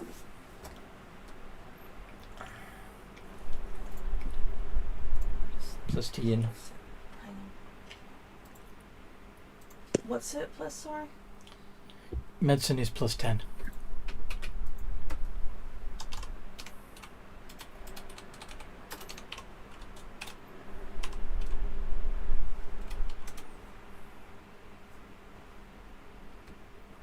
Oh, hell yeah. You got all the poison. Sweet. Because that's the hardest stuff to harvest. Yeah. You really don't want to rupture those sacks while you're trying to cut them out. Nope. Oh no. Okay then. Shall we put a pin in it there? That sounds good. Awesome. Yeah. I hope you guys at home have enjoyed this as much as we enjoyed playing. Feel free to join our community. There is a link in the description below to the Discord server and the website where you can get all kinds of fun merch. And I'm open to requests if there's something you particularly want made. In the meantime, no matter what role you play,